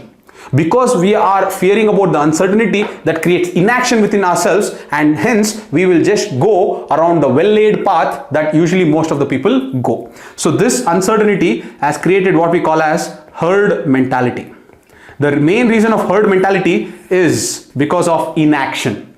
Inaction because we fear, we doubt, and we don't like discomfort. That is the first analysis that I want to do on this particular aspect. The second is inaction and complacency. Okay, now inaction and complacency. Now see, what I would like to talk about is Kodak. Kodak is a very famous photographic company. They are the photographic company. They produce cameras. Okay, in 1975 they dominated the market. In 1975 they dominated the market. Now they had complacency that they were the best in the market. So when there was a digital technology wave, that came in the society, they did not act. They did not act on the wave of digital technology, thinking that they are anyway the leaders of the camera industry, and there is not any necessary for them to act. Now this costed them of their company, because Kodak in 2012 filed for bankruptcy. Look at this. Kodak, that was a company that dominated from 1975 to 2000, because they did not act upon the digital technology that made a wave in the entire world, they filed for bankruptcy in 2012. Look at the unfortunate event because of their inaction due to complacency. Okay, the third one is being wrong and being right at the same time. being wrong and being right at the same time. Okay, now see, what is being wrong and being right at the same time is a best example of Microsoft. Microsoft tried many things. They tried many things and they failed. They tried things with smartphones. They tried thing with PCs. They tried thing with softwares. Now they failed. They were wrong and they failed. But that doesn't mean that they did not progress. Wherever they were wrong, this wrong helped them to learn. This wrong helped them to correct themselves. This wrong helped them to progress in a better way.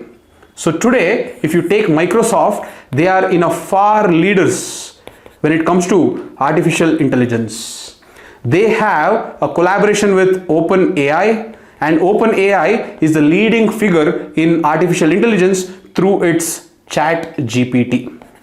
Correct? So today Microsoft is able to include this particular functionality in all its technologies because it was trying, it was acting consistently. So this is another way of analyzing how being wrong is not always wrong, but it can go in a right path. So this is another analysis. Okay, the next is the perspectives. Let us talk about the different perspectives. As you can see here, this is known as the paradox of choice. Okay, less is more, too much choice is stressful. So as you can see here, you have a graph on the x-axis that talks about choices and the y-axis that talks about happiness, and there comes a point where with the increase in choices, your happiness drops. Okay, how I would like to link it to this essay is there is something called paralysis by analysis. Okay, so the more choices you get, okay, what is your action? If you take the graph as more choices on the x-axis and actions on the y-axis, look at this. This is how it falls. Now this is known as the paralysis due to analysis. Okay, so what is paralysis due to analysis? If I have to give you a picture of what is paralysis due to analysis, it is a state where individuals or organizations, okay, are so focused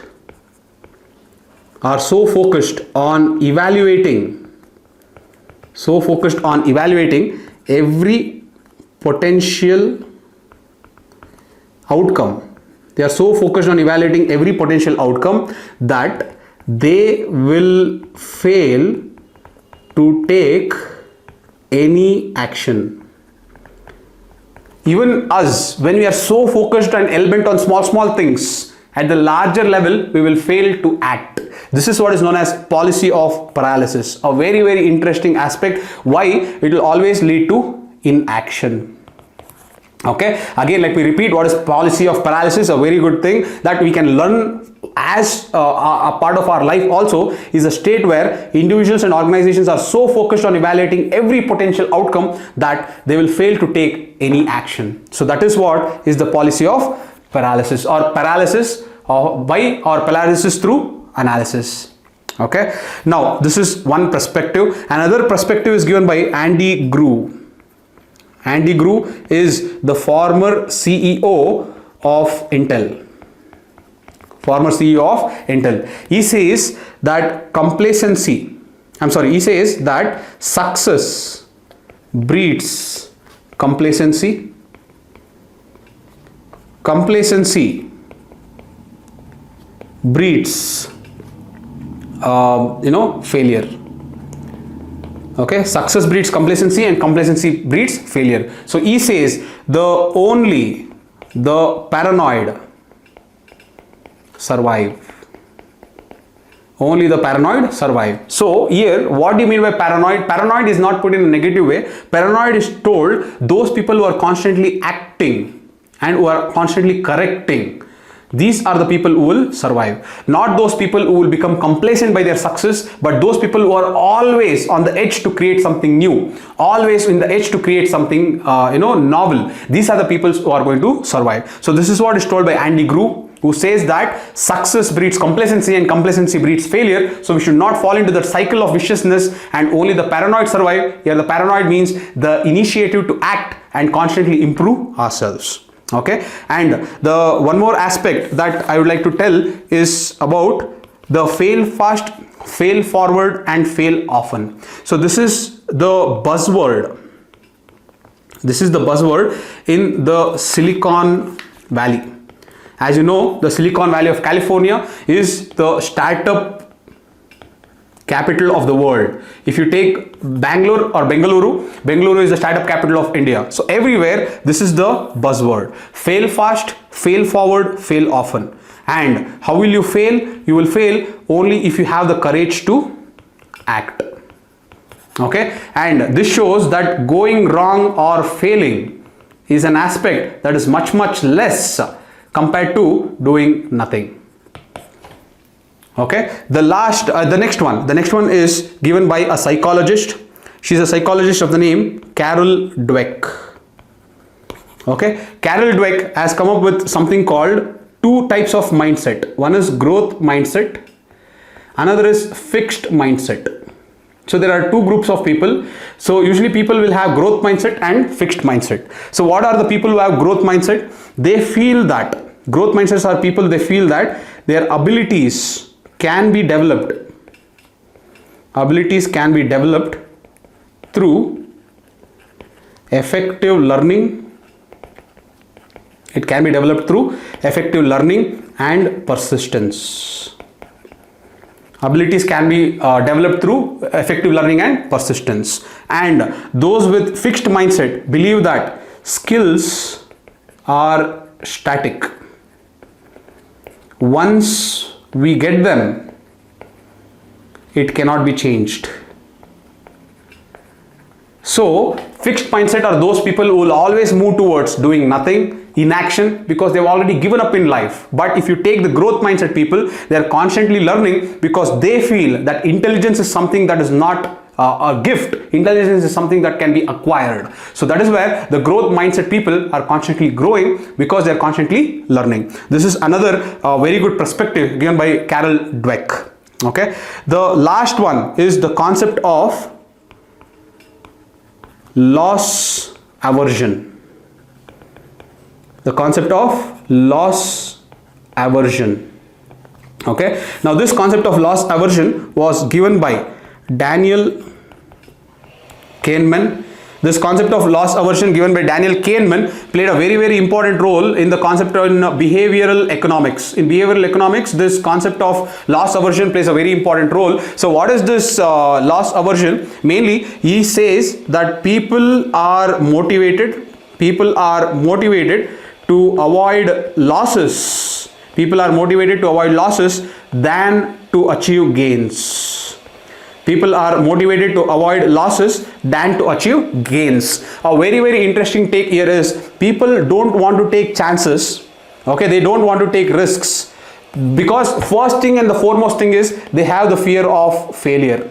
So because they have the fear of failure, they don't want to, take any type of risk that will result in losses. But what is very important is if you want to achieve gains, then this risk taking is very natural and this risk taking is very innate. This is what is told by Daniel Kahneman very nicely. This is what is the concept of loss aversion. That is, people always are more motivated to avoid losses than to achieve gains. Okay, this is very important even in the realms of behavioral economics. Finally, if you take the contemporary aspect of this, in the contemporary aspect, the most important thing is climate change.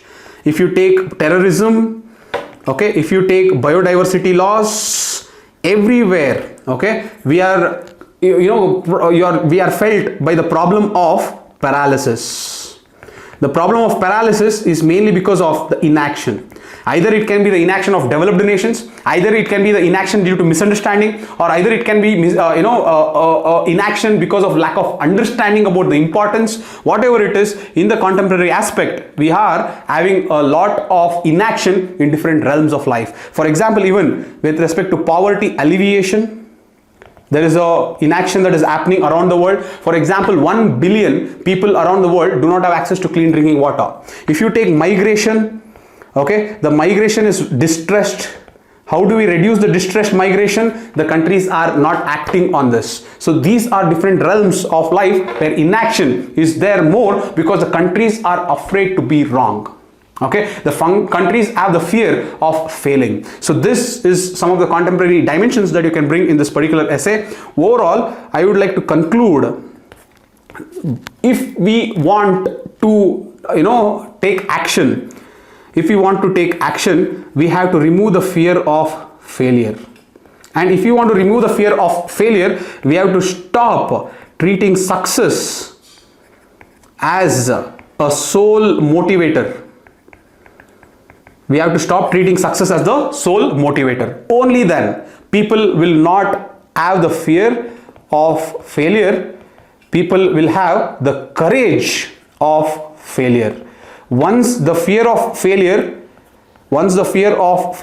turns into courage of failure, the resultant consequences will always be action. So we hope to change the societal structural setup from the fear of failure to the courage of failure. That is, you fail fast, you fail forward, and you make sure that you fail fast. So make sure that you have the courage to fail and you have the courage to learn from that failure and keep moving forward. We keep moving forward, and that forward is what is action, and that action is what translates to progress. So this is how I'd like to conclude the final essay topic. Alright, so this completes our 8th essay. Again, if you have liked this essay, please do like, share and subscribe, and share this with as many number of people so that it incentivizes us to do such quality analysis on a regular basis for you people. Okay, so overall, coming to the ending remarks, one is deep appreciation to all the students who were able to see all the 8 topics. Okay, I sincerely appreciate your sincerity.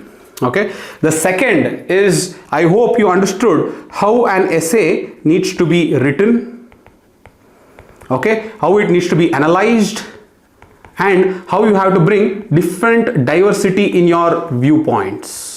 So I hope you understood this. The third is, your English matters. So people who say English doesn't matter is wrong, but your English matters only to the level of expression. If you are able to express clearly with simple English, that is what is required for the essay. Okay. The fourth aspect is, stop using GS knowledge.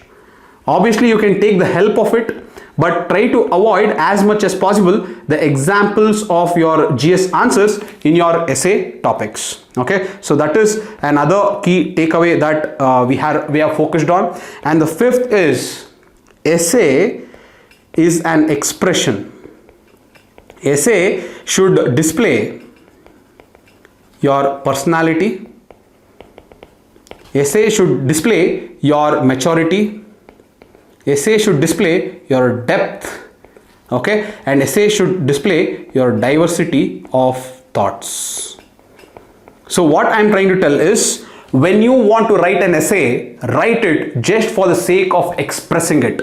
Don't write it with the sake of getting more marks. The moment marks comes into the realm of essay writing, you will lose out on your expression. You will again start to fear, if this perspective is good, if this perspective is relevant, can I write this, can I write this not? Don't do that. Express whatever your analysis, whatever your perspectives that you have on that particular topic in a very non-restrictive, in a non-limiting manner. Only then your essay will always have originality, and only if you have originality, you are going to get marks in the essay. Okay, so I hope this entire session was helpful, and I hope that you people have learnt a lot. I have given around 30 thinkers and their perspectives, so I hope you can make use of this. And please make sure that you like, share and subscribe this video. Make sure that this video reaches each and every one of them so that they can make use of it, and also you people can help me out. And such sharing will always inspire the teachers to do more of such quality analysis on a regular basis. So please, I do plead again that you please like, share and subscribe, guys. Thank you so much for all the love and support. I'll come back with such analysis on a regular basis more number of times so that it can help you people. Keep writing the essay, expressing yourself, love doing it. Anytime and every time, keep writing it. Don't wait for one time for you to write an essay. Whenever you get bored, keep writing an essay. Essay is a joyful exercise to express your views on any topic. All right, so I hope you can enjoy this. I hope you enjoyed this video, and I hope you're going to share this video with as many people as possible. I'll meet you with one more set of videos like this. Until then, thank you so much for all the love and support. I'll see you again, guys. Bye.